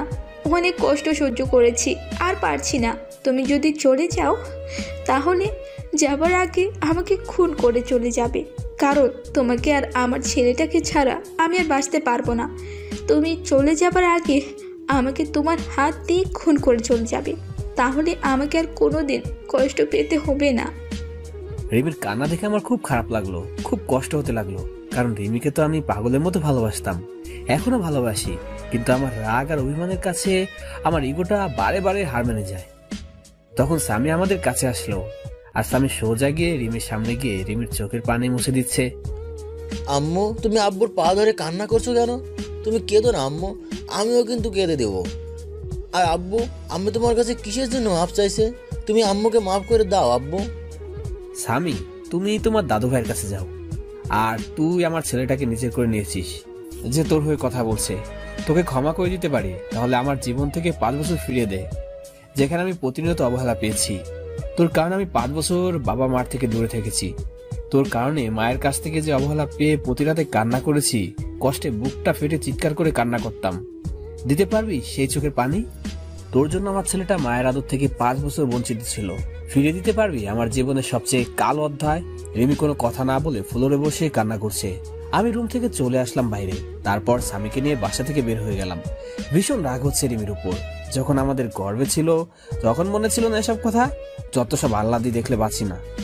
তারপর সোজা ভালো একটা উকিলের কাছে আসলাম, যেন 20 দিনের মধ্যে ডিভোর্স পেপার রেডি হতে পারে। তারপর উকিলের সাথে কথা বলে বাইরে চলে আসলাম। রাত 9টার সময় আমি আর স্বামী বাইরে থেকে কিছু খাবার খেয়ে রাতে বাসায় আসলাম, কারণ স্বামীকে আবার বেশি রাত পর্যন্ত বাইরে রাখা যাবে না, তাই বাসায় চলে আসলাম। বাসায় এসে রুমে একটু রেস্ট নিচ্ছি, তখনই রিমি আসলাম আমার রুমে। আম্মু রাতের খাবার খাওয়ার জন্য ডাকছিল, আপনি আসবেন না? না, আমি আর স্বামী বাইরে থেকে খেয়ে এসেছি, এখন আমরা কেউ ডিনার করব না। আর আপনাকে না মানা করছি আমাদের উপর কোন রকম অধিকার ফলাবেন না। তাও আপনার লজ্জা করে না? কেন বারবার নির্লজ্জের মতো আমার রুমে আসছেন? হ্যাঁ, রিমির চোখ দুইটা পানিতে টলমল করছে, এখনই মনে হয় পানি ছেড়ে দেবে। স্বামীকে কেন বাহিরের খাবার খাওয়ালেন? ও তো এখনো ছোট, বাহিরের খাবার খাইলে শরীর অসুস্থ করবে। কেউ একদিন আমাদের বলেছিল রাস্তার কুকুর, আর রাস্তার কুকুররা বাইরে খাবার খাইলে কিছু হবে না। আর এই 5 বছরে আমরা বাইরের খাবার খাই, তাই আপনি বেশি অধিকার না দেখিয়ে নিজের মতো থাকেন। আর আমরা আমাদের মতো। রিমি এবার কান্না করে দিল, কারণ এখন তার বলার কিছুই নেই, কারণ এই কথাগুলো রিমি একদিন আফনাফকে বলেছিল। তাই রিমি আর কিছু না বলে রুম থেকে বের হয়ে গেল। আব্বু, তুমি আম্মুকে সবসময় কাঁদাও কেন? তুমি জানো আব্বু, আম্মু আমাকে অনেক আদর করে, নিজের হাতে খাইয়ে দেয়, জড়িয়ে অনেক আদর করে আমায়। আব্বু, আমরা এখানে সারা জীবন থাকতে পারি না, আর দাদু ভাইটা অনেক ভালো, খুব আদর করে আমাকে। না আব্বু, আমরা এখানে থাকবো না। আমরা যদি এখানে থাকি তাহলে তোমার কাছ থেকে আমাকে আলাদা করে দেবে ওরা। তুমি কি চাও বাবা যে আমি তোমার কাছ থেকে দূরে সরে যাই? না আব্বু, তুমি আমাকে রেখে চলে যেও না, আমি তোমার কাছেই থাকবো। কিন্তু আমরা যে কয়দিন এখানে আছি সেই কয়দিন আমি আম্মুর কাছে একটু আদর পেয়ে নিই। স্বামীর কথা ভেবে কি বলবো কিছু বুঝতে পারছি না। কি করব, ছোট বাচ্চা একটা, কোনোদিন মায়ের আদর পায়নি, এখন তো তাও আমি তার আদর থেকে দূরে সরিয়ে দিচ্ছি। না বাবা, তুমি যত ইচ্ছা তোমার আম্মুর কাছে যেতে পারো, কিন্তু আমরা এখান থেকে চলে যাওয়ার পর আম্মুর জন্য কান্না করতে পারবে না। আচ্ছা, মনে থাকবে আব্বু। তাই বলে স্বামী এক দৌড়ে নিচে চলে আসে আর তার মায়ের কোলে উঠে জড়িয়ে ধরে তার মাকে। কি হলো, আমার বাবাটা আজ আমার কাছে? কি ব্যাপার? তোমার আব্বু দেখলে যে তোমাকে খুব বকবে। না আম্মু, আব্বু বকবে না, আব্বুই তো তোমার কাছে আসতে বললো, আর তোমার কাছ থেকে যেন আদরগুলো নিয়ে নেই। স্বামীর কথা শুনে রিমি স্বামীকে জড়িয়ে ধরে বেশ কয়েকটা চুমু দিল। আমাকে একটু তোমার হাতে খাইয়ে দিবা? তুমি যখন খাইয়ে দাও তখন আমার খুব ভালো লাগে। রিমি আর কিছু বললো না, কান্না করতে করতে এক প্লেট খাবার নিয়ে এসে খুব যত্ন সহকারে খাইয়ে দিল। তারপর খাওয়া শেষে রিমি স্বামীকে আমার রুমে দিয়ে বলল, ধন্যবাদ আপনাকে। হঠাৎ কিসের জন্য ধন্যবাদ বলছেন? এই যে স্বামীকে আমার কাছে পাঠাইলেন তাই। আমার কোনো ইচ্ছা নেই আমার ছেলেকে আপনার কাছে পাঠাবো। স্বামী জেদ ধরছিল, আর আমরা 20 দিন এখানে আছি, তাই স্বামী যেন সবসময় হাসি খুশি থাকে, সেজন্য আপনার কাছে পাঠিয়েছি। আপনি আবার অন্য কিছু ভাববেন না। আর 20 দিন পর আমরা আবার চলে যাব। আর আমি উকিলের কাছে গিয়েছিলাম, বলেছে 20 দিনের মধ্যে ডিভোর্স পেপার রেডি হয়ে যাবে। প্লিজ আপনি চলে যাবেন না? আমি স্বামীকে ছাড়া থাকতে পারবো না। দরকার হলে আমি স্বামীর আশেপাশে যাব না, তবু আপনি চলে যাবেন না? খুব কষ্টে কাটিয়েছি এই 5 বছর। প্রতিটা রাতে আপনার জন্য কান্না করেছি আর সবসময় দোয়া করেছি যেন আপনি আর আমার ছেলে সুস্থ থাকেন। আমি আর কোনো প্রকার অধিকার দেখাবো না, তবু আমাকে ছেড়ে চলে যাবেন না? আর কোনো কথা না বলে ছাদে চলে আসলাম। এসে রিমির কথাগুলো ভাবছি আর সিগারেট টানছি। তারপর রুমে এসে দেখি স্বামী ঘুমিয়ে পড়েছে। রিমি স্বামীর পাশে শুয়ে স্বামীর মাথায় হাত বুলিয়ে দিচ্ছে। আমি রুমে আসার পরে রিমি বিছানা থেকে দাঁড়িয়ে গেল। এখন যা, অনেক রাত হয়ে গেছে, ঘুমিয়ে পড়ো। কিছুটা করুণ সুরে তাকালো আমার দিকে। আমি কি আজ স্বামীর পাশে ঘুমাতে পারি? প্লিজ মানা করবেন না। আপনি তো আমাকে ছেড়ে চলে যাবেন, শুধু এই কয়টা দিন আমাকে থাকতে দিন স্বামীর পাশে। আর তারপরে হয়তো আর কোনোদিন থাকা হবে না, যেখানে নিজের ছেলেকে আদর করতে পারমিশন নিতে হয়। আর যাই হোক, সে জীবন রেখে লাভ নেই। কি বলছেন? আমি তো একটা জানোয়ার, আর জানোয়ারের সাথে রাতে থাকতে পারবেন যদি আপনার দুর্বলতার সুযোগ নেই? আর আপনি তো একদিন বলেছিলেন আমাকে। প্লিজ পুরনো কথা আর বলবেন না। খুব কষ্ট হয় পুরনো কথা মনে পড়লে, যে আমার মনটাকে তিলে তিলে শেষ করে দিয়েছে। আপনার কোনো সমস্যা না হলে থাকতে পারেন। রিমি স্বামীর পাশে শুয়ে পড়লো আর আমি সোফায় শুতে যাব। তখন আপনি সোফায় শুতে যাচ্ছেন কেন? বিছানায় আসেন। বিছানায় ঘুমালে আবার আমাদের মতো অমানুষ নিজেকে কন্ট্রোল করতে পারবে না, তাই আপনি বিছানায় ঘুমান, আমি সোফায় ঘুমাই। রিমি কিছু না বলে বিছানায় ঘুমিয়ে পড়লো। রিমির খুব কষ্ট হচ্ছে। এতদিন আফনাফের জন্য অপেক্ষা করলো যে আফনাফকে ভালোবাসে, আবার সুখে শান্তিতে সংসার করবে, কিন্তু আফনাফ তার রাগ আর অভিমানের কাছে হার মেনে গেল। এদিকে আমি ভাবছি রিমি এখন আগের মতো নেই। রিমি অনেক চেঞ্জ হয়ে গিয়েছে, সবসময় আমার পাশে থাকতে চায়, কিন্তু আমি আসতে দিই না। রিমি মনে হয় আমাকে ভালোবাসে, অনেক ভালোবাসে হয়তো। পরের দিন আমার একটু তাড়াতাড়ি ঘুম ভেঙে গেল। আমি বিছানার দিকে তাকিয়ে দেখি স্বামী রিমিকে জড়িয়ে ধরে ঘুমিয়ে আছে। রিমির চোখ দুটো ফুলে আছে, মনে হয় সারা রাত কান্না করেছে। চুলগুলো এলোমেলো ভাবে রিমির মুখের উপর পড়ে আছে। খুব মায়াবী লাগছে রিমিকে। আর স্বামী যেন মনে হয় সব থেকে বেশি সুখী, কারণ স্বামী তার মায়ের বুকে পরম যত্নে ঘুমিয়ে আছে। খুব ভালো লাগছে দেখে। মা ছেলের ঘুমন্ত চেহারা খুবই সুন্দর লাগছে। বাথরুমে ঢুকলাম ফ্রেশ হতে। ফ্রেশ হয়ে এসে দেখি স্বামী আর রিমি দুজনে দুষ্টামি করছে। আমাকে দেখে রিমি চুপ হয়ে গেল। আমি বাইরে বের হয়ে আসলাম। বাইরে থেকে হালকা নাস্তা করে বাসায় চলে আসলাম। বাসায় এসে দেখি রিমি, মা আর স্বামী তিনজন বসে বেশ আড্ডা দিচ্ছে। বাবা হানাফ, সকালে নাস্তা না করে কোথায় গিয়েছিলি? বাইরে গিয়েছিলাম নাস্তা করতে, তাই দেরি হয়ে গেল। বাইরে কেন নাস্তা করবি? আমি তো তোর জন্য নাস্তা তৈরি করেছি। এই বাড়িতে আমার জন্য আবার নাস্তা তৈরি হলো কবে থেকে? এমন করে কেন বলছিস বাবা? মানুষ মাত্রাই তো ভুল করে, তাই বলে তুই আমাদের ক্ষমা করে দিবি না? আমি সবাইকে ক্ষমা করে দিয়েছি, আর বাইরের খাবার খেয়ে অভ্যাস হয়ে গিয়েছে, তাই বাসার খাবার ভালো লাগে না। এই বলে রুমে চলে আসলাম। এভাবে কেটে গেল 20 দিন। এই 20 দিনে রিমি আমাকে অনেক ভালোবেসে ফেলেছে, তা রিমির আচরণে বুঝতে পেরেছি। রিমি এই 20 দিন আমার রুমে ঘুমাতো। রিমি আর স্বামী বিছানায় আর আমি সোফায় ঘুমাতাম। রিমি আমাকে আগের তুলনায় এখন বেশি কেয়ার করে। কাল বিকালে চলে যাব আবার ঢাকায়, কাউকে বলিনি কখন যাব। পরের দিন সকালে উঠে চলে গেলাম উকিলের কাছে। ডিভোর্স পেপার নিয়ে বাসায় আসলাম। কিছুক্ষণ পর রিমি আমার রুমে আসলো স্বামীকে নিয়ে। এই যে এটা ধরুন, আপনার চির মুক্তির ডিভোর্স পেপার, আর আমি বিকালে রওনা দেব। আমার কথাগুলো শুনে রিমির চেহারাটা নিমিষে মলিন হয়ে গেল আর দৌড়ে এসে আমাকে জড়িয়ে ধরলো। প্লিজ আপনি এমন কাজ করবেন না, এত বড় অন্যায় করবেন না। আমি আপনাকে ভালোবাসি, পাগলের মতো ভালোবাসি। প্লিজ আমাকে ছেড়ে চলে যাবেন না। দরকার হলে আমাকে নিয়ে চলেন, অন্তত স্বামীর জন্য আমাকে সাথে করে নিয়ে যান। না, তা কোনোদিন সম্ভব না, কারণ আমার মনে যে ভালোবাসা ছিল তা অবহেলায় পরিপূর্ণ হয়ে গিয়েছে। এখন আর চাইলেও সে অবহেলাকে মুছে ফেলা যাবে না। আমি আপনার পায়ে পড়ি, আমাকে রেখে যাবেন না। খুব ভালোবাসি আপনাকে। স্বামীকে আমার কাছ থেকে দূরে সরিয়ে দেবেন না। আর আপনি যদি আমাকে ছেড়ে চলে যান, তাহলে আপনি যদি কোনোদিন ফিরে আসেন, তাহলে সেদিন শুনবে রিমি বলি এই পৃথিবীতে আর কোনো হতভাগা মা না। চিরদিনের জন্য চলে যাব না ফেরার দেশে, তখন আর কেউ বিরক্ত করবে না। রিমির এমন কান্না দেখে আমার বুকের ভেতর ভীষণ ব্যথা অনুভব করলাম। রিমি পাগলের মতো আমার পা ধরে কান্না করতে লাগলো। রিমির থেকে ছাড়িয়ে ছাদে চলে আসলাম আর ভাবতে থাকলাম এখন আমি কি করব। এদিকে রিমির ভালোবাসা, অন্যদিকে বাবা মা, আর স্বামীকে তার মায়ের থেকে বঞ্চিত করা। কি করব কিছুই ভেবে পাচ্ছি না। আর যদি রিমি সত্যি সত্যি কিছু করে ফেলে তখন স্বামীকে কি উত্তর দেব? সারা জীবন স্বামীর কাছে অপরাধী হয়ে থাকবো? আর কিছু ভাবতে পারছি না। পত্র গুছিয়ে বাস স্ট্যান্ডে চলে আসলাম। আসার সময় মা আর রিমি পাগলের মতো কান্না করছিল, কাউকে ছেড়ে আসতে ইচ্ছা করছিল না। বাসের জন্য বাস স্ট্যান্ডে বসে আছি, তখন হঠাৎ করে ফোনটা বেজে উঠলো। ফোন হাতে নিয়ে দেখি বাবার নম্বর। আমি ফোন রিসিভ করলাম। তারপর বাবা যা বললো সেটা শোনার জন্য আমি কোনো আশা করিনি। বাবা আহনাফ, তুই যেখানে থাকিস তাড়াতাড়ি হাসপাতালে চলে আয়। কেন বাবা, কি হয়েছে? মায়ের কি কোনো কিছু হয়েছে? না, তুই চলে যাওয়ায় রিমি পাগলের মতো চিৎকার করে কান্না করছিল। তারপর রিমি দৌড়িয়ে তার রুমে গিয়ে দরজা আটকে দেয়। রিমি আত্মহত্যা করার চেষ্টা করেছিল। তুই তাড়াতাড়ি হাসপাতালে চলে আয়। তাই বলে বাবা ফোনটা কেটে দিল। আমি বাবার কথা শুনে বাস স্ট্যান্ড থেকে একটা বেঞ্চে বসে পড়লাম। রিমি সেদিন বলেছিল যে আমি যদি চলে যাই তাহলে সেই পৃথিবী ছেড়ে চিরদিনের জন্য চলে যাবে, কিন্তু আমি রিমির কথা বেশি গুরুত্ব দেইনি। রিমির কথা ভাবতে ভাবতে চোখ দিয়ে কয়েক ফোঁটা পানি বের হলো।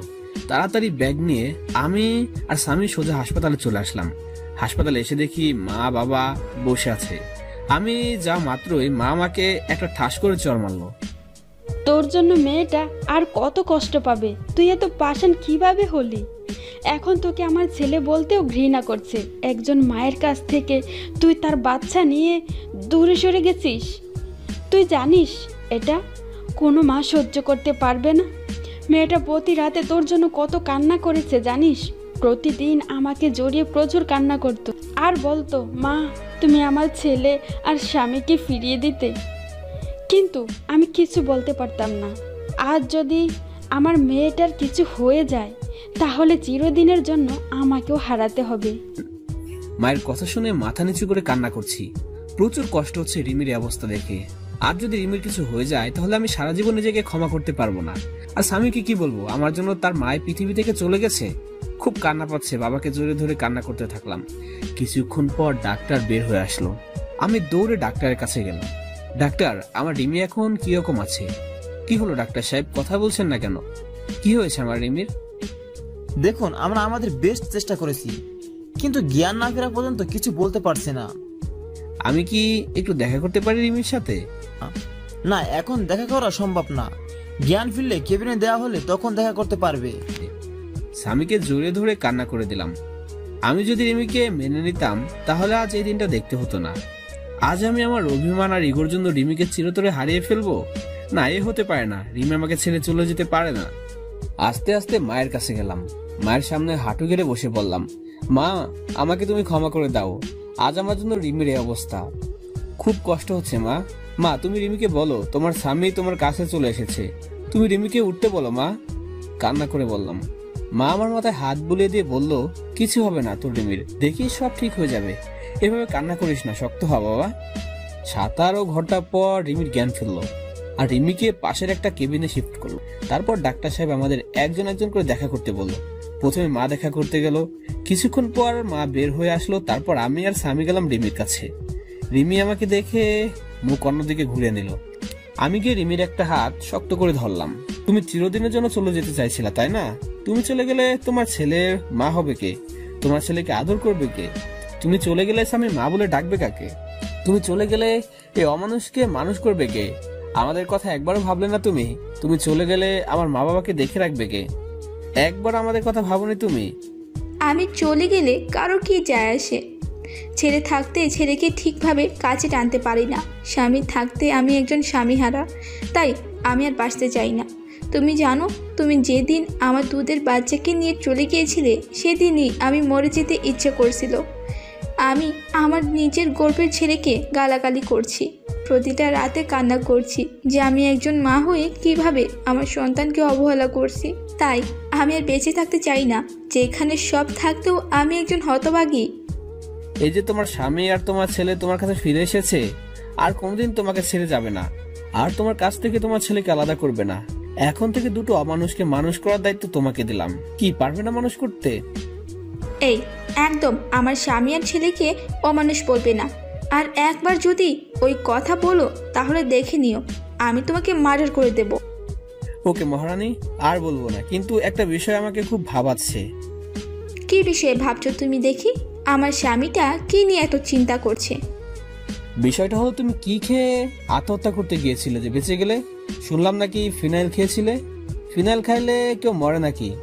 বাথরুমের হারপিক খাইলে মনে হয় এত সময় সোজা উপরে উঠে যেতে। আচ্ছা সমস্যা নেই, এবার থেকে আত্মহত্যা করতে চাইলে আমাকে বলবে, আমি হারপিক নিয়ে আসবো। কুত্তা, তুই আমাকে নিয়ে মজা করছিস? আজ তারা তোকে আমি মেরে ফেলবো। তাই বলে রিমি আমাকে মারতে লাগলো। তারপর আমি রিমিকে জড়িয়ে ধরলাম, আর রিমি আমাকে শক্ত করে জড়িয়ে ধরে আমার বুকে মাথা রাখলো। মনে হচ্ছে রিমি তার সবচেয়ে নিরাপদ জায়গা পেয়ে গিয়েছে। আমি রিমির মাথা উঠিয়ে রিমির কপালে একটা চুমু দিলাম। তারপর রিমি আমাকে জড়িয়ে ধরলো। আব্বু, তুমি আমাকে জড়িয়ে না ধরে আম্মুকে জড়িয়ে ধরে আছো কেন? আমাকে জড়িয়ে ধরো, নইলে আমি দাদু ভাইকে সব বলে দেবো কিন্তু। তারপর রিমি আমাকে ছেড়ে দিয়ে স্বামীকে কোলে তুলে নিয়ে পাগলের মতো দুই গালে কপালে নাকে মুখে ইচ্ছা মতো চুমু খেতে থাকলো। আমি মা ছেলের ভালোবাসা দেখছি। তারপর রিমি আমার দিকে হাত বাড়িয়ে দিল।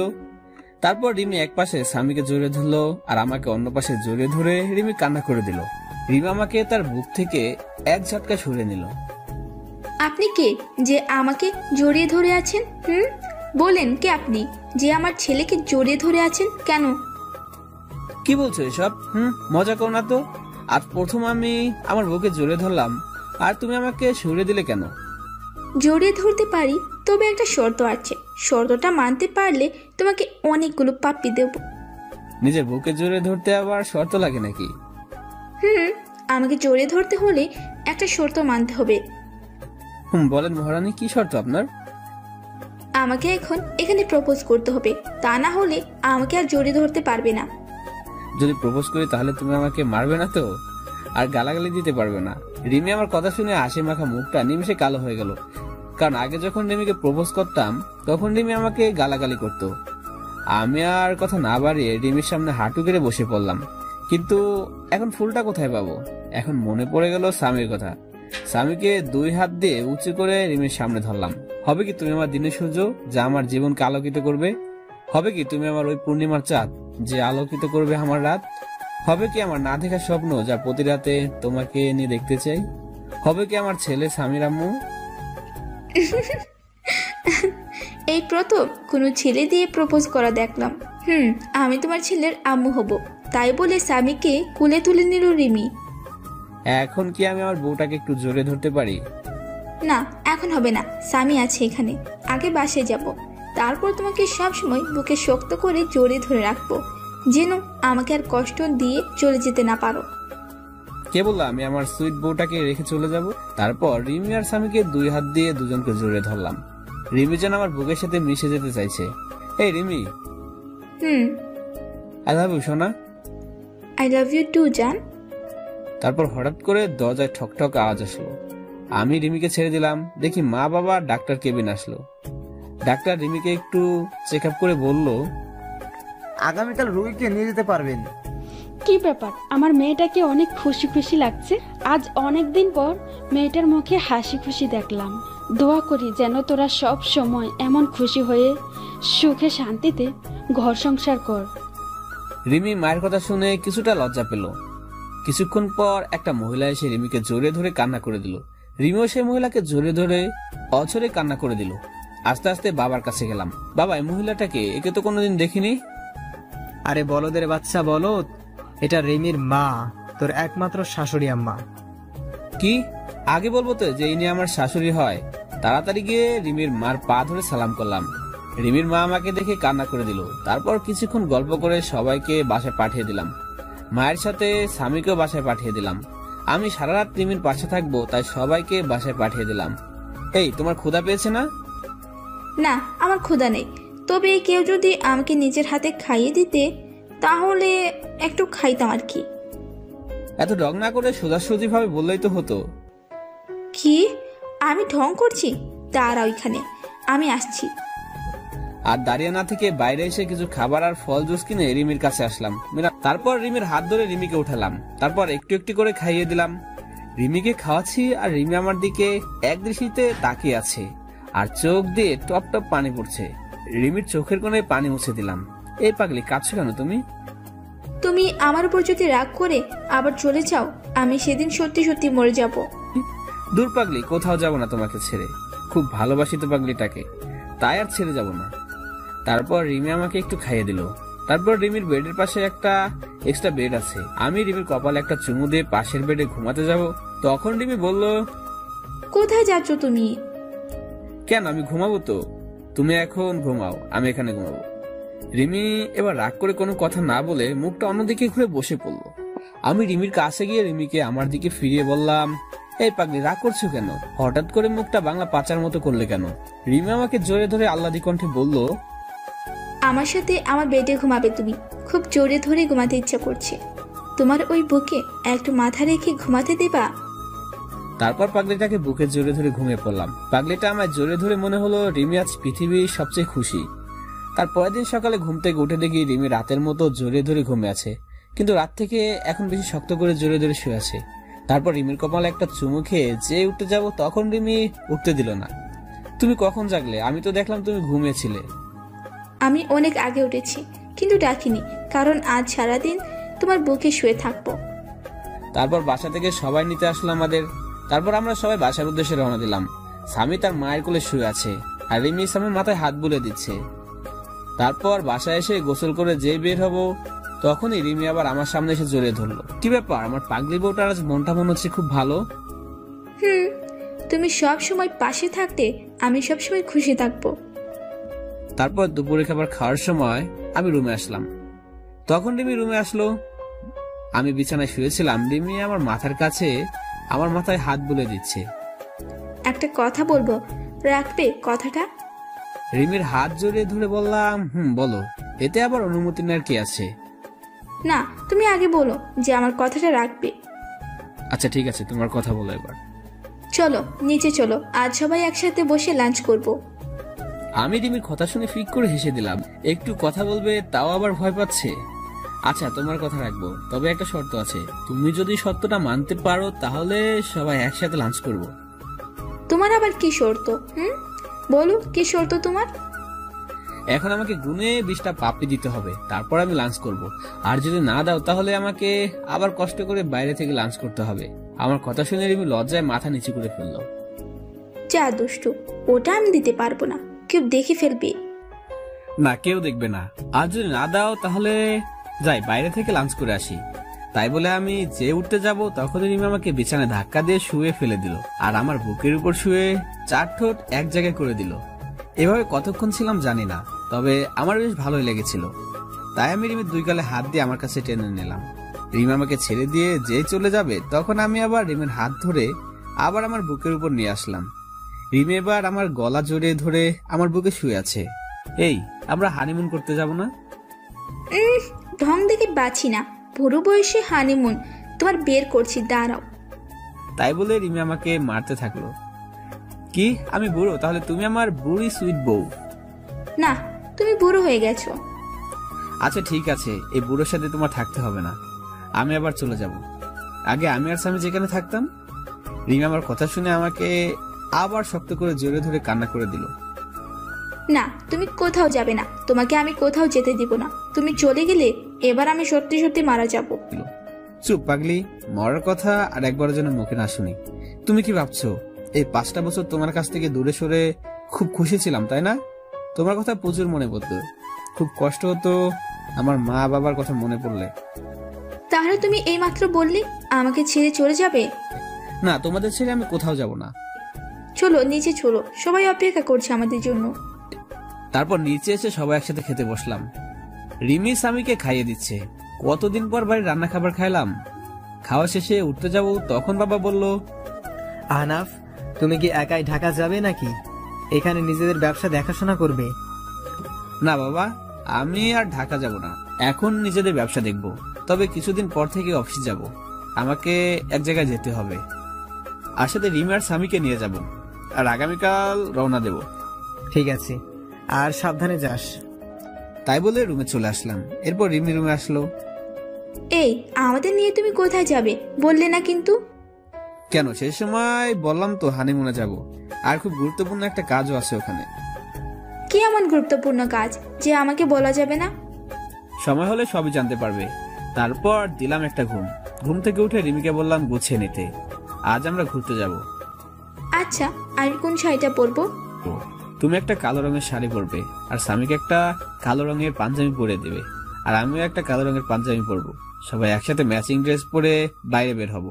তখন মা সামনে আসলো। বাহ, খুব সুন্দর লাগছে তোমাদের, আমারই নজর না লাগছে। তারপর আমরা বাইরে বের হয়ে একসাথে হাঁটতে থাকলাম। স্বামী মাঝখানে হাঁটছে, আর আমি আর রিমি স্বামীর দুপাশে হাত ধরে হাঁটছি।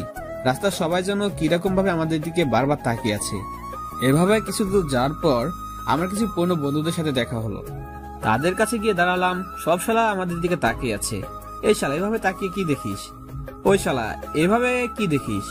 দোস্ত, তোদের খুব সুন্দর লাগছে রে, যে দেখবে সেই অনজগতে হারিয়ে যাবে। তারপর তাদের থেকে বিদায় নিয়ে একটা ফুচকা হাউসে ঢুকে 2 প্লেট ফুচকা অর্ডার করলাম, আর স্বামীর জন্য জুস নিলাম। তারপর হাঁটতে হাঁটতে বাসায় চলে আসলাম। রাতে একসাথে খাবার খেয়ে রুমে চলে আসলাম। কিছুক্ষণ পর রিমি স্বামীকে কোলে করে নিয়ে বিছানায় ঘুমিয়ে পড়লো। তারপর আমি শুয়ে পড়লাম। রিমি স্বামীকে একপাশে রেখে রিমি মাঝখানে চলে আসলো, আর আমার বুকে মাথা রেখে শুয়ে পড়লো। তারপর কিছুক্ষণ গল্প করে ঘুমিয়ে পড়লাম। সকালে উঠে দেখি রিমি আমার বাম সাইডে আর স্বামী ডান সাইডে আমাকে শক্ত করে জড়িয়ে ধরে শুয়ে আছে, আর শুধু দুষ্টামি করছে। তারপর আমি ফ্রেশ হয়ে রিমিকে বললাম ব্যাগপত্র গুছিয়ে নিতে, সকাল 10টায় গাড়িতে যাব। তাই তাড়াতাড়ি বাস স্ট্যান্ডে গিয়ে বাসে উঠে পড়লাম। আমরা কোথায় যাচ্ছি বলবে একটু? আমরা সবাই কক্সবাজার যাচ্ছি। তারপর রিমি আমার কাঁধে মাথা রেখে আমাকে জড়িয়ে ধরে ঘুমিয়ে পড়লো, আর স্বামী আমার কোলে ঘুমাচ্ছে। আমরা ভোর 6টার সময় চিটাগাং পৌঁছালাম। তারপর রিমিকে ডাক দিলাম। তারপর বাস থেকে নেমে একটা রিক্সা নিয়ে সোজা চলে আসলাম সে চায়ের দোকানে, যেখানে ঠিক 5 বছর আগে একটা বাচ্চা ছেলেকে নিয়ে এসেছিলাম। দোকানদারের কাছে গিয়ে দেখলাম চাচা এইমাত্র দোকানটা খুললো। গিয়ে চাচাকে জড়িয়ে ধরলাম। চাচা আমাকে দেখে খুশিতে জড়িয়ে ধরলো। তারপর স্বামী আর রিমিকে ডাক দিলাম, চাচা দেখেন তো চিনতে পারেনি কিনা। ভালো করে দেখলো, কিন্তু স্বামীকে চিনতে পারছেন না। চাচা আমার সেই ছেলে যাকে আপনি আশ্রয় দিয়েছিলেন। তারপর চাচা স্বামীকে কোলে তুলে খুশিতে কান্না করে দিল। তারপর সবাই মিলে চাচার বাসায় আসলাম। আজ অনেকদিন পর এই রুমে প্রবেশ করলাম। চাচা, তনিমার খবর কি? তনিমা ভালো আছে তো? ভালো আছে, সবাই ভালো আছে। তুমি একটু বসো, আমি তনিমাকে ফোন করে দিই। তারপর চাচা তনিমাকে ফোন করে বাইরে চলে গেল কিছু খাবার আনতে।